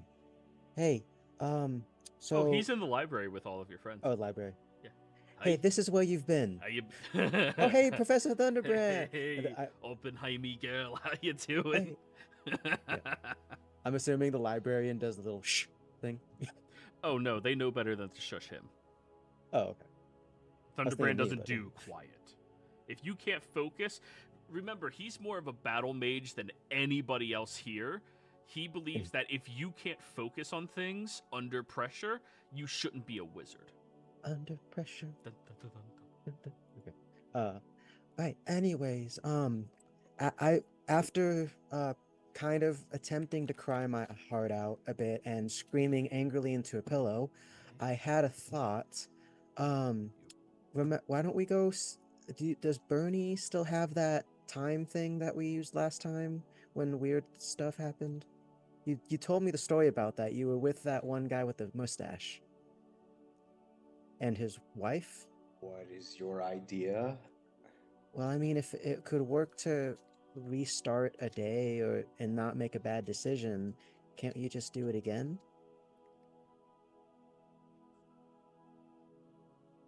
Basically, Lily's referring to the time paradox thing we had. I know what you're referring to. Okay. Thunderbrand is So- unaware of any of this. So I'm going to say that the way that was explained to us was that was the entity's will doing that. We would have to convince it, which I And you don't would have know. to pay it time. Yes, Yeah. we've paid it a lot of time. Yeah, Lily and you keep gave it paying, a dragon motherfucker. This is like time. taxes. You never And- stop. And Lily's currently a being that has plenty of time. Technically, your metal will rust. Eventually, but I can always get new ones. It might work, I would but not you need learn- to know the exact. Hopefully, it works. I would hope it does. We still have the issue that this was on another plane. If it goes based off one's soul, it shouldn't matter where you are if you go back through the experiences of the soul. I mean, that was my idea. I feel like I need to stop getting emotionally attached to people nowadays, because they No, just keep. that's No, that's definitely not the right thing to do, Lily. You should always get emotionally attached to your friends, good people included. But, you know,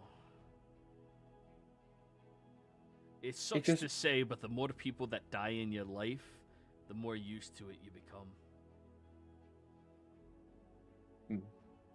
Professor I- Thunderbrand, you're still my favorite professor, but I kind of think that's shit advice a little bit. It might be. I'm not really good at life advice. It's worth a shot. Although, Lily, if this does work, we are going to look at you like you were crazy and you start hugging and crying when Addenda goes back for no reason. What else You is do new? know that, right? I mean, do you really think I'm gonna fucking care? I'll have what I want. Fair. Well, this is a dangerous. What am I saying? You've always done this. I'd say let's give it a shot. If not, we'll try our plan. It's going to be... I think our research just disproved our plan from possibly working. By the way, did you all figure out what the heck happened to Dendu? Yeah. She basically went into the heart of the weave. Oh, so she's scattered into millions of pieces. Quiet place. Inside a place with no ears or eyes. Over the mental link, because that's still up. Yeah. And Lily just immediately understands like what that might imply.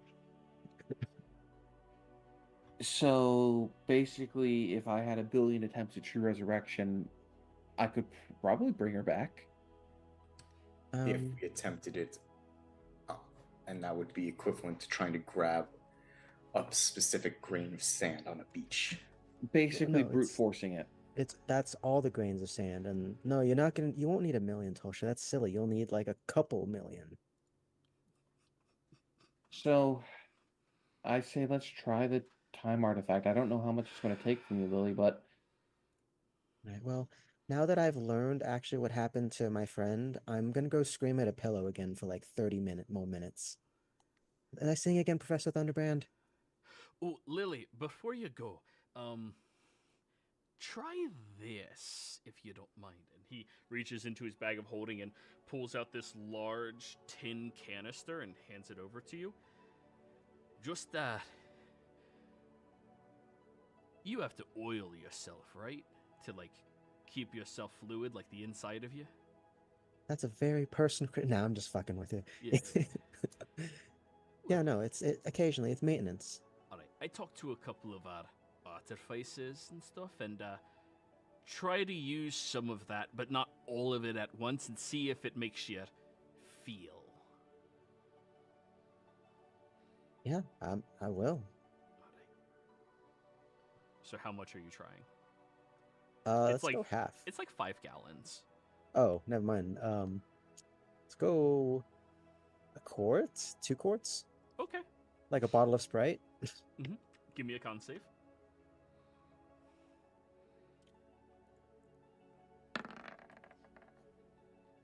hey, Lily, you are effectively tipsy, but good tipsy. That's some good shit. Aye. They called it diesel. I don't know what that means. Oh, that's probably the D is the grade and the cell is it's an artificer thing. Yeah, sure. They said it's going to be incredibly bad for you. If you drink too much of it, it might rush away your inside, slowly kill you, destroy brain cells. So it sounded a lot like alcohol to me, so I figured it'd be fine. I mean, to be fair, this is not too far away from Dwarven Fire Whiskey, except this is not edible for organics. Aye, yeah. So I hope that at least helps you feel things. Thanks, Professor. Yep. I'll If you need more of it, you hit me up, okay? I know a guy. Roger that. See, Yeah. Thunderbrand cares about you guys. I'm going to cast Sending. Bernie, we might need the time artifact. Can we come by and get it? Adendu fucked up and got herself killed.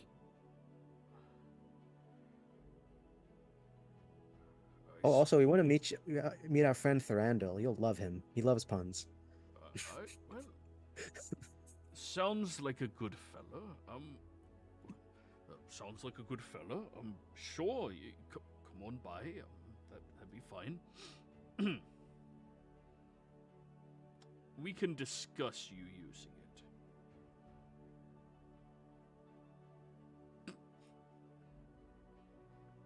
it. You gotta keep that straight. So remember, we are still tapped. We need to do a long rest before we even go to Bernie's. Oh yeah. No, we have a helmet teleportation to get us to Bernie's. Yeah, You I can use use so once. many of those charges. I was gonna say I only have one charge left today. Yeah, sleep over at Bernie's First, place. second, if I don't, I have a point of exhaustion. Hey, you can take exhaustion. Look, we're just going to spend the night at Bernie's place, you know? Weekend at Bernie's. We get at Bernie's. Oh no, the weave! It's coming to kill us I already reset my character. instantaneously. Alrighty. So, you guys want to take a rest before going, then have it done and over with? Sure. We could take a rest then. Like, we'll be there. I'll send another sending to Bernie. We'll be there tomorrow to talk about it. So we're not just popping in the same night. We're giving you a heads up. Good. That gives me time to put all the personals away. Uh-huh. We just hear a baby crying in the background too, just because. Yeah, in his mind, it's just always there. It's always there. It doesn't stop. Just so Long rest. long Yeah. rest is achieved, everybody. Now, Adendu. As you were being absorbed into the raw nature of the weave, you feel yourself become a part of something that is far grander and far more responsible than you have ever been before in your life. Tending to dying individuals is a noble pursuit and calling, but now you are a part of the thing that protects all of mortal kind. The thing that stops the intrusion of the evil gods from pursuing them.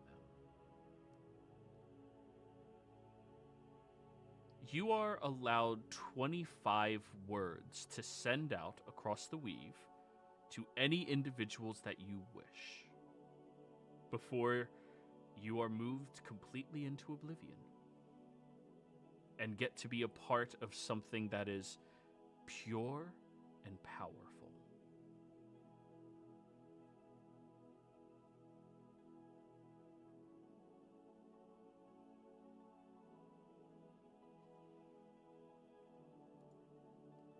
Adendu, you there? Yes. I'm just thinking. Take your time. Even though I just rushed you.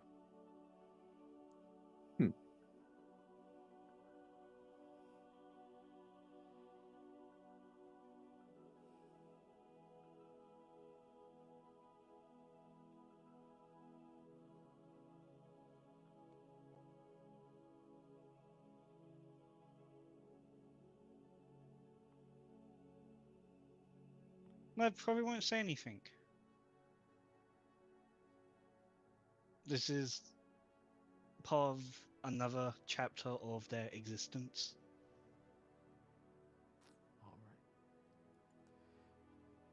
right. In the morning, all of you wake up.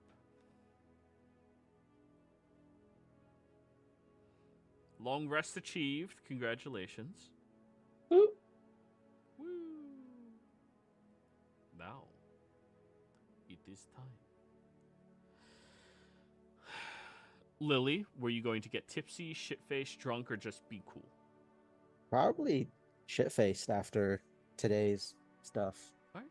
We'll say remove 1 gallon.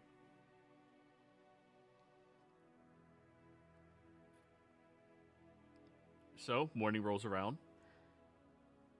Marion, Tosha, you meet up inside of the dining hall to eat.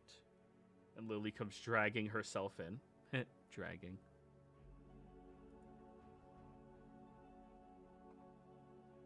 All right, Lily, you ready to do this?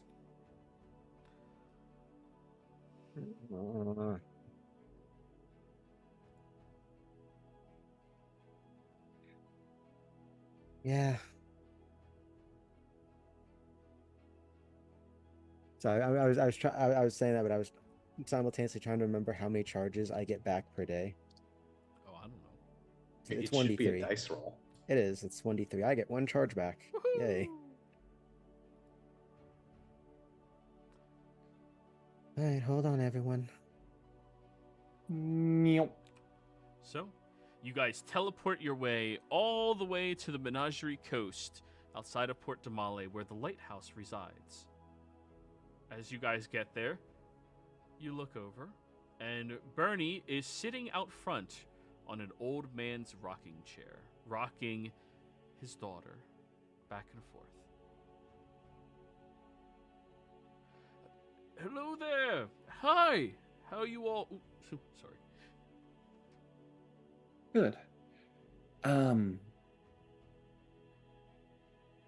We really do need the time artifact to try to bring Adendu back, Bernie. I understand. Quickly run down what all happened. Stupidity. Right, I figured that part out. You understand, using this locket, it will steal years from you, and you have no control over that, right? Mm-hmm. I mean, I was gonna be the one to use it, so. Do you have years to offer?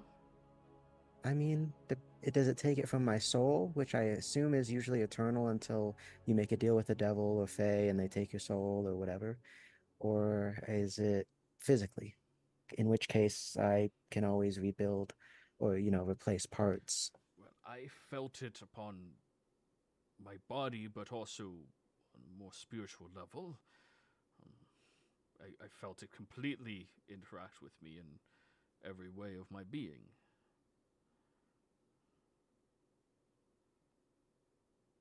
I mean, you can ask the entity and attempt to do something, but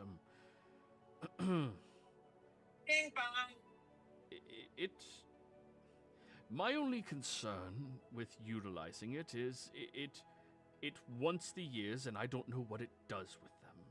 Do you? I saw what it does. It uses it to restore itself. Right. Remember, it was much smaller before it was used? Right. It's a fragment of what it once was. I mean, I'll leave it completely up to you all. If you want to try to use it, I advise if you could find a different course of action to bring back. Like, have you tried resurrection? I mean, that usually works. It would. We just would have to do it about over 2-3 million times. True resurrection as well. That was. Adendu is basically stuck in the weave. What type of monster are you fighting against? Our own inner demons. I just point to Lily. The manifestation of your own. Oh, that is horrible. It's Lily if she was evil. Well, that doesn't sound Odds that help hard us. to defeat. And actually clever. Oh, very dangerous indeed. Well, I'm you don't joking with understand- you, Lily. I'm joking with you. Yeah, because As am I. you don't understand. The evil version of me is especially dangerous because they like puns. Oh, far more powerful. Hey, would you like to hold your niece? Hi! Oh And- my god! Lily immediately perks up as he.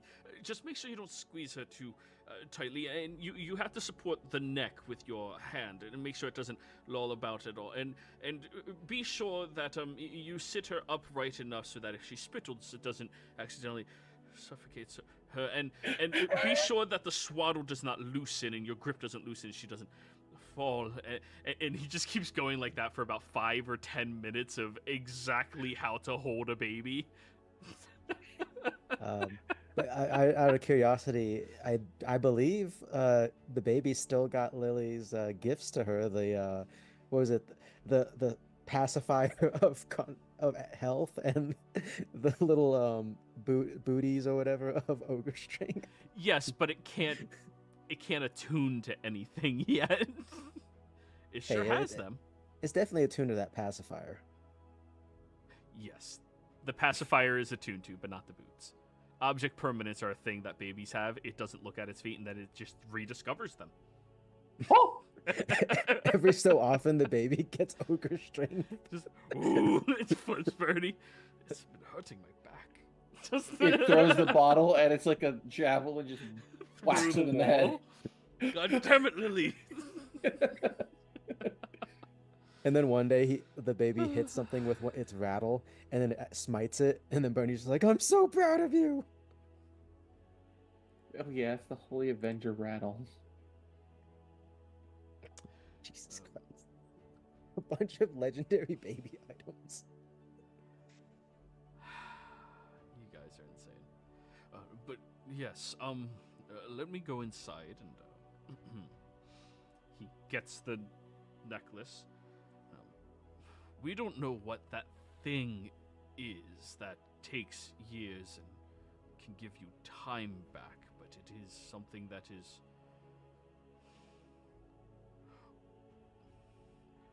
This might be bad to say, but if Lily can pay time with her body, I suggest that she's the one to do it, but if she can't, the two of you, I don't do it. That's too many years for you to survive. Oh, it's raining. Nice. I'm only 27, Bernie. Yes, but I felt like it could have taken a lot more from me. And it only took 40 years. True. I mean, just... Adendu is a great and marvelous person. I don't think I would want to lose any of you for them. Well, I'm sorry to say basically, that. This is sort of our only shot right now, because otherwise we just have to move on. Because I still have to stop my stupid thing from exploding and fucking everything up. What? Oh, nothing. Don't worry about it, Bernie. What did you do? You know, just I got a boyfriend, a Minotaur boyfriend who's definitely real. Oh, the individual that you invited to the wedding but couldn't make it under mysterious circumstances. Yeah, there was a scheduling thing, and also he had to help out at the orphanage. Of course, yes. Loves children. Of course, your Minotaur boyfriend works at an orphanage. Yes, the one I definitely did not create or lie about. Yes. Lily, you have a machine that can show memories. We can prove if you're crazy or not. No, I'm not going to show him memories, because then Tulsha's going to think he's hot, and she might try to steal him, and he is a catch. I'm not. And Tulsha not is into canonically the hot Minotaurs. one in the family. I'm not into Minotaurs, Lily. Well, that sounds a little racist. What, Yeah, are they I too know, right? horny for you? Ha! No, just too big. Oh, well, I mean, that's what I like about him. That's enough. Not in front of Michael. And he takes her back. While Bernie was getting the amulet, can I do the family doctor once over, make sure she's healthy and everything? Oh, yeah, absolutely. Roll me a D100. Oh, Bernie, Why? look at Why a this. D100? Because I said so. Oh, Bernie, look at this autograph I got from... 61. So close. If you would have rolled a 69, you would have picked her up. She would have grabbed your finger. Oh, and then flipped you. Just the Hercules. She looks at her shoes, flips you, and then it's over. But no. You look at her and roll me a medicine check. Okay. 19. You are very certain that she is perfectly healthy. She's doing very well. She's growing at a admittedly normal pace, which is good. And you haven't been able to detect any tiefling heritage yet. Okay. It's not out of the question. People bloom into their tiefling heritage sometime between 6 months to 15 years of age. As a blood cleric, would I be able to tell if she's going to become a tiefling? As a blood cleric, you would know there's always going to be a possibility because of the lineage of when she was conceived. Hmm. Once there's blood in the bloodline, it's always in the bloodline. Devils are like rats like that. It's hard to get rid of them. If you were to grade a restoration at a young age, would it stop it? No.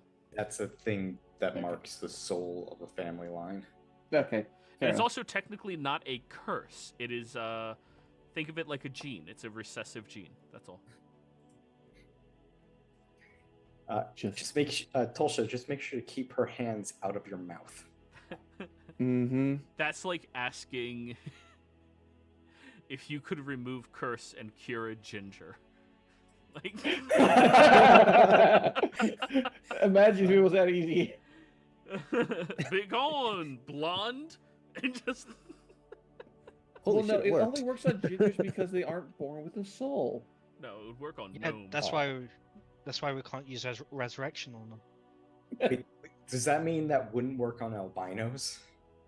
No, there's nothing wrong with them. They can't stand in the sunlight. Yeah, but like that's just low constitution. It's not anything wrong with them. They're clearly vampires. Clearly vampires. That's like saying the drows are like albinos. They can't stay in sunlight too long. Racist. Anyway. Anyways, so he gives you the amulet. He's made his request, and before you all start tinkering with that, would you mind getting very far away from my child in case there's any unforeseen things that happen? Understood.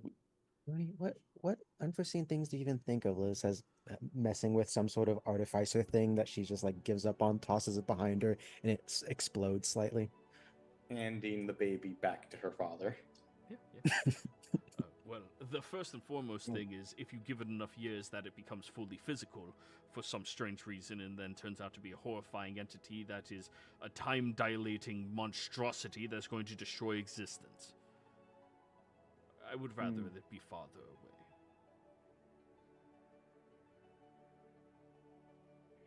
Well, let's give it a shot, Lils. That's just the worst I can think of off the top of my head. I don't know. All right. Here goes nothing. Alrighty. So, you attune to the amulet? Yeah, let me remove the. I'm gonna stop attuning to the woodland staff. Staff of the woodlands for now. Okay. You take the hour to attune to the amulet. Are you guys going further away from him, or? Yeah. Okay. Yes. So, you attempt to attune to the amulet. And as it does require years to be paid on a physical body, Lily, unfortunately it does not work with you. Because your body is timeless. Artificer? So there's nothing to drain. Because of your body. Oh, you can... This is an artifact, so it's a little different than most other things. You can't really use its feature because it can't take anything from you. That's Well, part of it. Wasn't one of the options also the mental years? Or did that also get erased when she became an automaton? So, it takes years off of the physical body and the soul of the individual who uses it. Now, Lily can pay with her soul, but she can't pay with her physical body.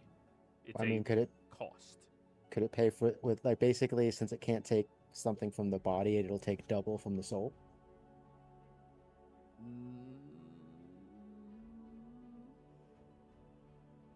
That would not help it as much as it wants, unfortunately. Sorry, I'm trying to remember what this entity is, and it's been a minute, you know?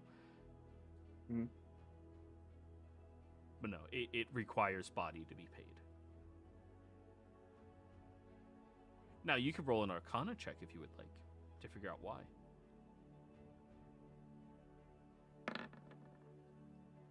Guidance. I'll flash that to 24.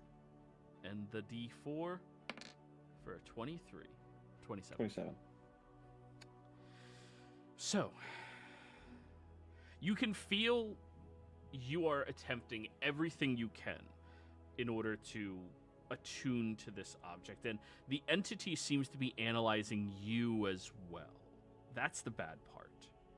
It is looking into you very closely. And while it is doing that, it seems to not accept you as if you are not an acceptable sacrifice to it. You get the feeling that this is happening because what it is seeking for is to rebuild a physical body, and you do not have a physical living body to offer. You have a soul, 100%, but it is attempting everything it can to build that physical body. Well, since I'm gonna fuck it, we already did something crazy this session. Since this Lily's obviously getting, snuffed about this situation by this entity, and it's looking into her. Lily's an artificer. She can't. Obviously, she's attuned to the item, but won't take the thing from her because it needs that stuff. Yeah. But while it's looking at her, can Lily make the attempt to look back? Essentially, if she's getting scanned, she's gonna get an eyeful herself. A contention of will, this is going to be considered charisma. Actually, I'll just make you beat its DC instead of contention. So, charisma save. I'm gonna fail this. I'm telling you right now, the DC is 23. Yeah. You have your session still. Is Bernie nearby by chance? No, he asked you specifically, get the fuck away from his child. No. He put his child away. Can Bernie be nearby? No, So he's I not get his putting aura? it. He's watching his child. Do you see how anal he is about letting somebody hold it? You said anal. No, sorry. You said I'm gonna Anal. anal. Oh, God, we're damn. immature. It is. Anyways, I think yeah, I do have an inspiration. I'm gonna use that here for advantage, right? Or am I misremembering again? You haven't used it yet? If it's Okay. yeah. Yeah, you haven't used it yet. Fuck. There's no way you could have made that. No, if I had nat 20'd, Also, your Flash Genius hits saves, doesn't it?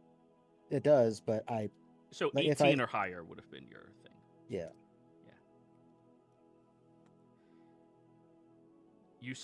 You attempt to filter into its mind to learn anything about this. The one thing you pick up on from this entity, you're not sure why, but it hates living creatures.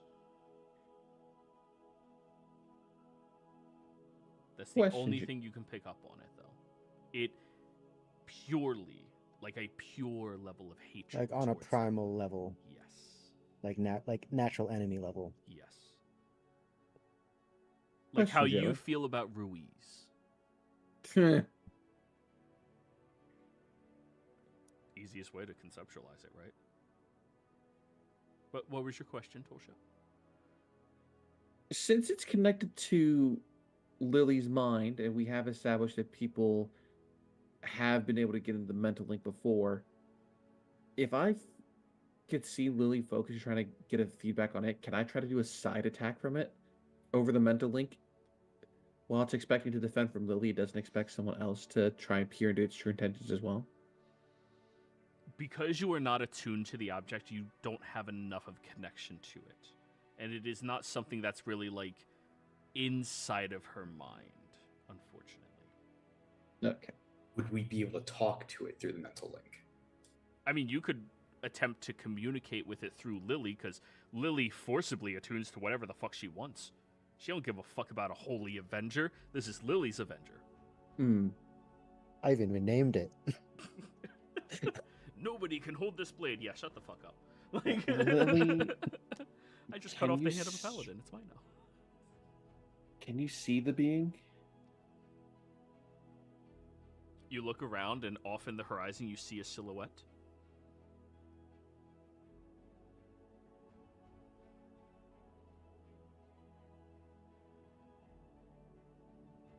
Lily?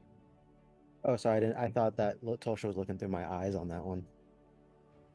I'll have No, that she ability. can't see what you see. She can only hear what you think.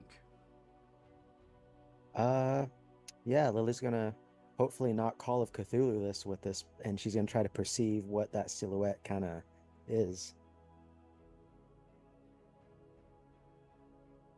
You look up at it, and it just seems to be this dark figure with this shroud over top of them that looms in the horizon.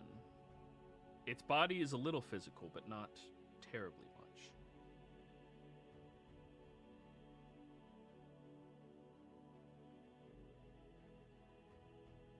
Ask it if it's capable of sending someone back a day, and if so, what the cost would be. What are your hourly rates or daily rates? The cost is whatever I take. Which, like, specifically, could you clarify? Mr. Strange, mysterious, shadowy figure? As much as I wish to take, until I can no longer take. Good to know. Alright, well, I will say this, I don't know when it will be, but I have a feeling we'll probably meet again in the future, and I'll deal with you somehow.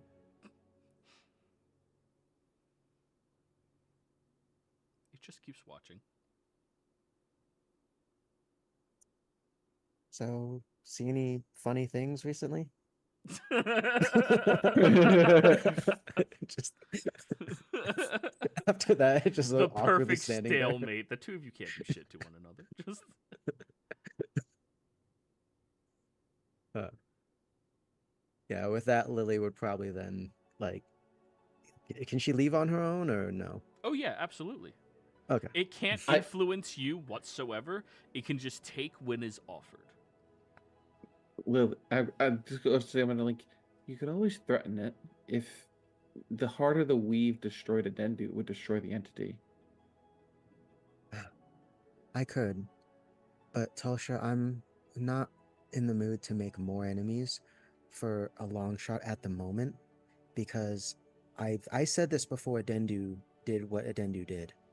We have a goal to do, or else the weave that is going to explode, it is, oh, that I'm going to break because I'm stupid sometimes, is going to do the thing. Fuck.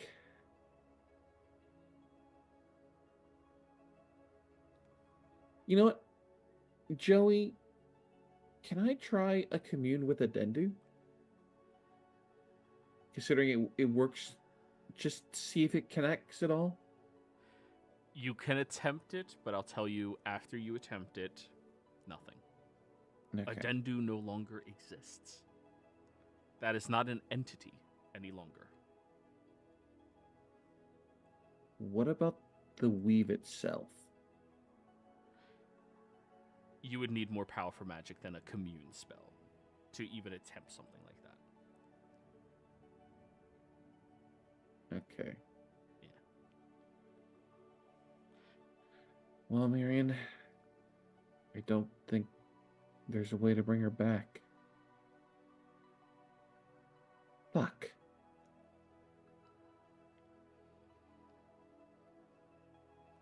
Fuck!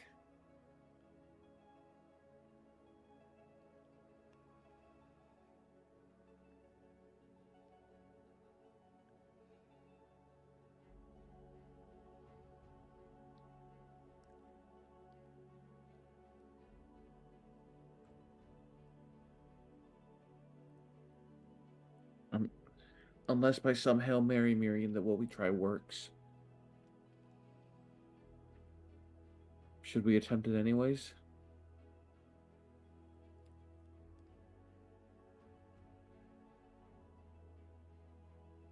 We're not powerful enough to pull thousands of consciousness from the weave.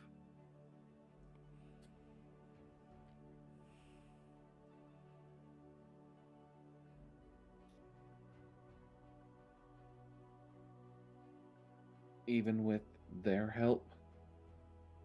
If I call upon them as a planar ally?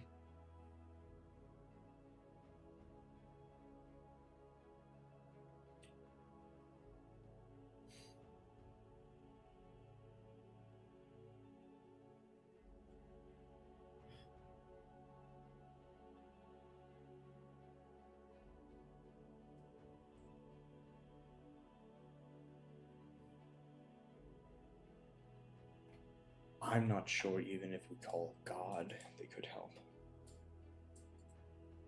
The weave is too expansed. It would take, even if they were anyone was capable of picking the pieces of her out of it, it would take who knows how long.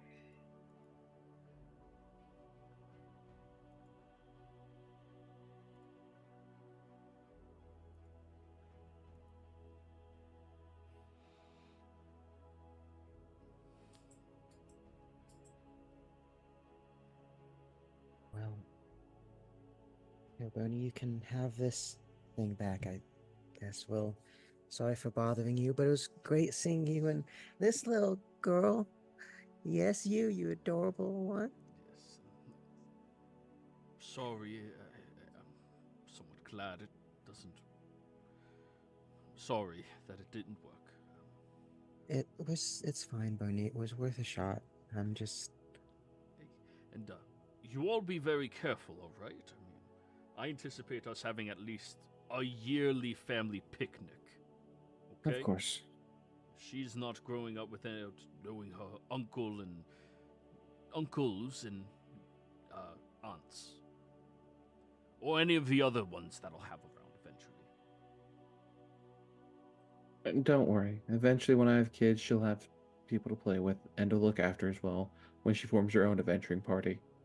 And She's not going to be an adventurer. She's going to be a priest. With you and To your the wife law bearer, stubborn. she is going to be a celibate priest of the law. Isn't that right? You're going to be a celibate priest of the law bearer, aren't you? Yes, you are. Yes, she is. don't worry, Yes, a honey. celibate priest of lawbearer. Say that to yourself and your wife. Don't worry, little one. Once you get to your rebellious phase, I'll be the really cool aunt. Make sure we separate the two of you very well.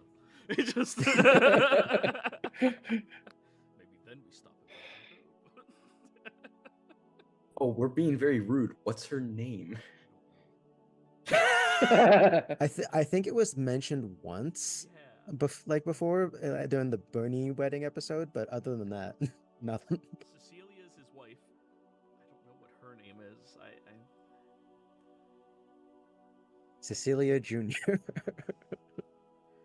I just Oh, named this her is- Burin. What's wrong? It's a great name. Strong. Barina.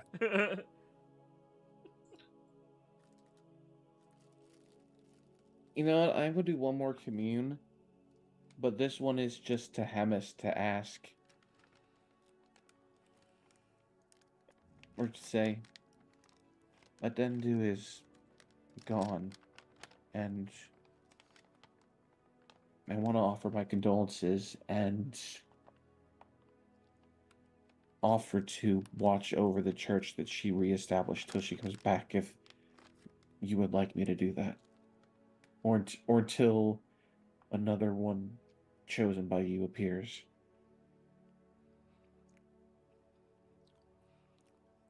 Thank you. She is not gone forever. She is a part of everything now. Pure.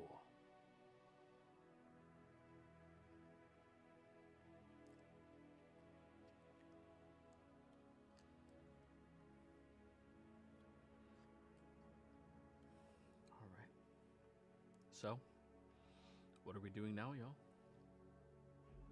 Plane shift. Okay. Well, do we need to teleport back to the Lyceum to get everyone, or did everyone come with? Well, let's say you brought everybody with you here. Yeah. Goes that just awkwardly at the another person's family reunion? Bernie was talking to Theodore while we went out to try the artifact. What's so important about this necklace, guys?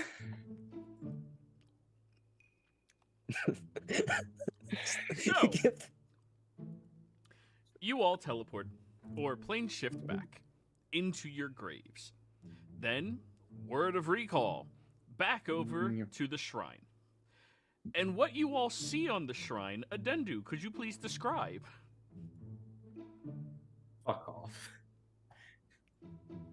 Or sorry, Tora, can you please describe? Okay, well, so where the shrine is at, there is this creature, spherical in looks. It seems to just be swollen about, moving into the bushes as if trying to hide somewhat.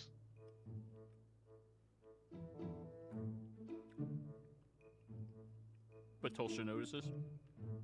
Yeah. And Lily notices. Hello? Hi.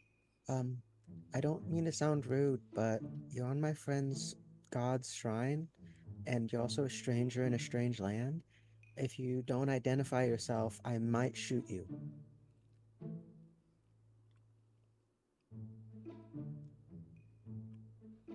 Can you not choose hostility every time? It is a fair warning.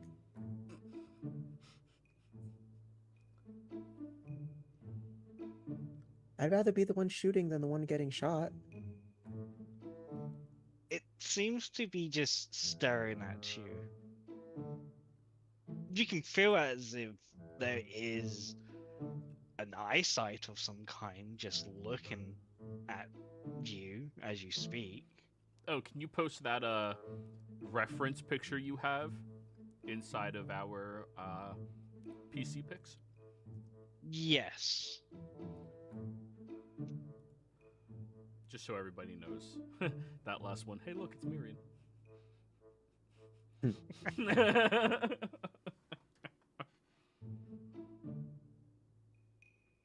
Oh man, Miriam looks hot. Oh wait, no, I do scroll down. There it is.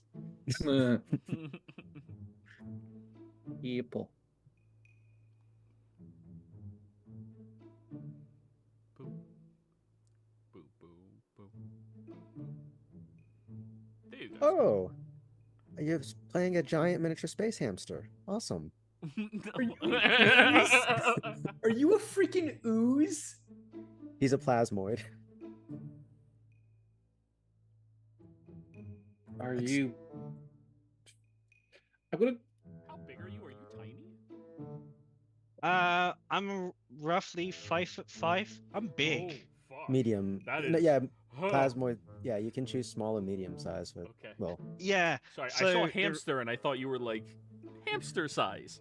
no, that's a giant Oh, miniature that's space a hamster. space hamster. They're huge. A giant miniature space hamster. Yeah, that's literally what they're called. I'm gonna cast tongues on myself and say, "Can you understand me?" Now I can. Hello. Hello. Well, hello there. What are you doing here? And can we help you with something? Absorbing the new radiant to gain stronger. I see. Are you native to here? Yes, one of the land. Would you happen to know a... I gotta scroll up in the freaking chat. Bartek? Bartek? We're looking for him to help us guide us towards the primordial tree. I do not know a person of this caliber. Oh, sorry. If you're from around here, you would know them. Oh, okay. Sorry. Just make it easier on everyone. Yeah, that's fine. In that case, I do know someone of that caliber. Would you be willing to take us there?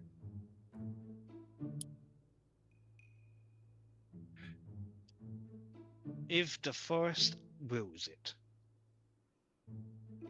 Oh, my apologies, I haven't introduced myself. I'm Telsha, and you are? You cannot pronounce my name. And then what may we call you? Something for your tongue flaps to pronounce. Blob. Blor. Did you say blub? Plub. Plub. Bob? Plub. Oh, pleb. Nice to Well- meet you, Bob. And what language are you speaking, by the way? Yes. So is Tulsha the only one who can communicate with this person, with this slime? Oh no, you guys can understand them. So you're speaking common. Yes, Okay. yes. So it was a joke the whole time. You are quite fascinating. How do you maintain a physical structure with no bones? I've got bones. Thousands upon thousands upon thousands. I'm afraid you do not. If I poke you, you will jiggle. Ah, you're not seen. Hey, Bartek, are you around here yet? You can bring them over to Bartek if you would like. I can take you there. The forest is willing in it. Right. We'll follow your lead then. Alrighty. And now that you all have picked up your new companion, after unfortunately losing your old one, we're going to call this session here this week. And when we come back next week, you will all meet Bartek and hopefully persuade them to show you where the heart of the tree is so that you can get some much needed roots. Players, thank you all very much for playing. Viewers, thank you for watching. We'll see you next time. Goodbye.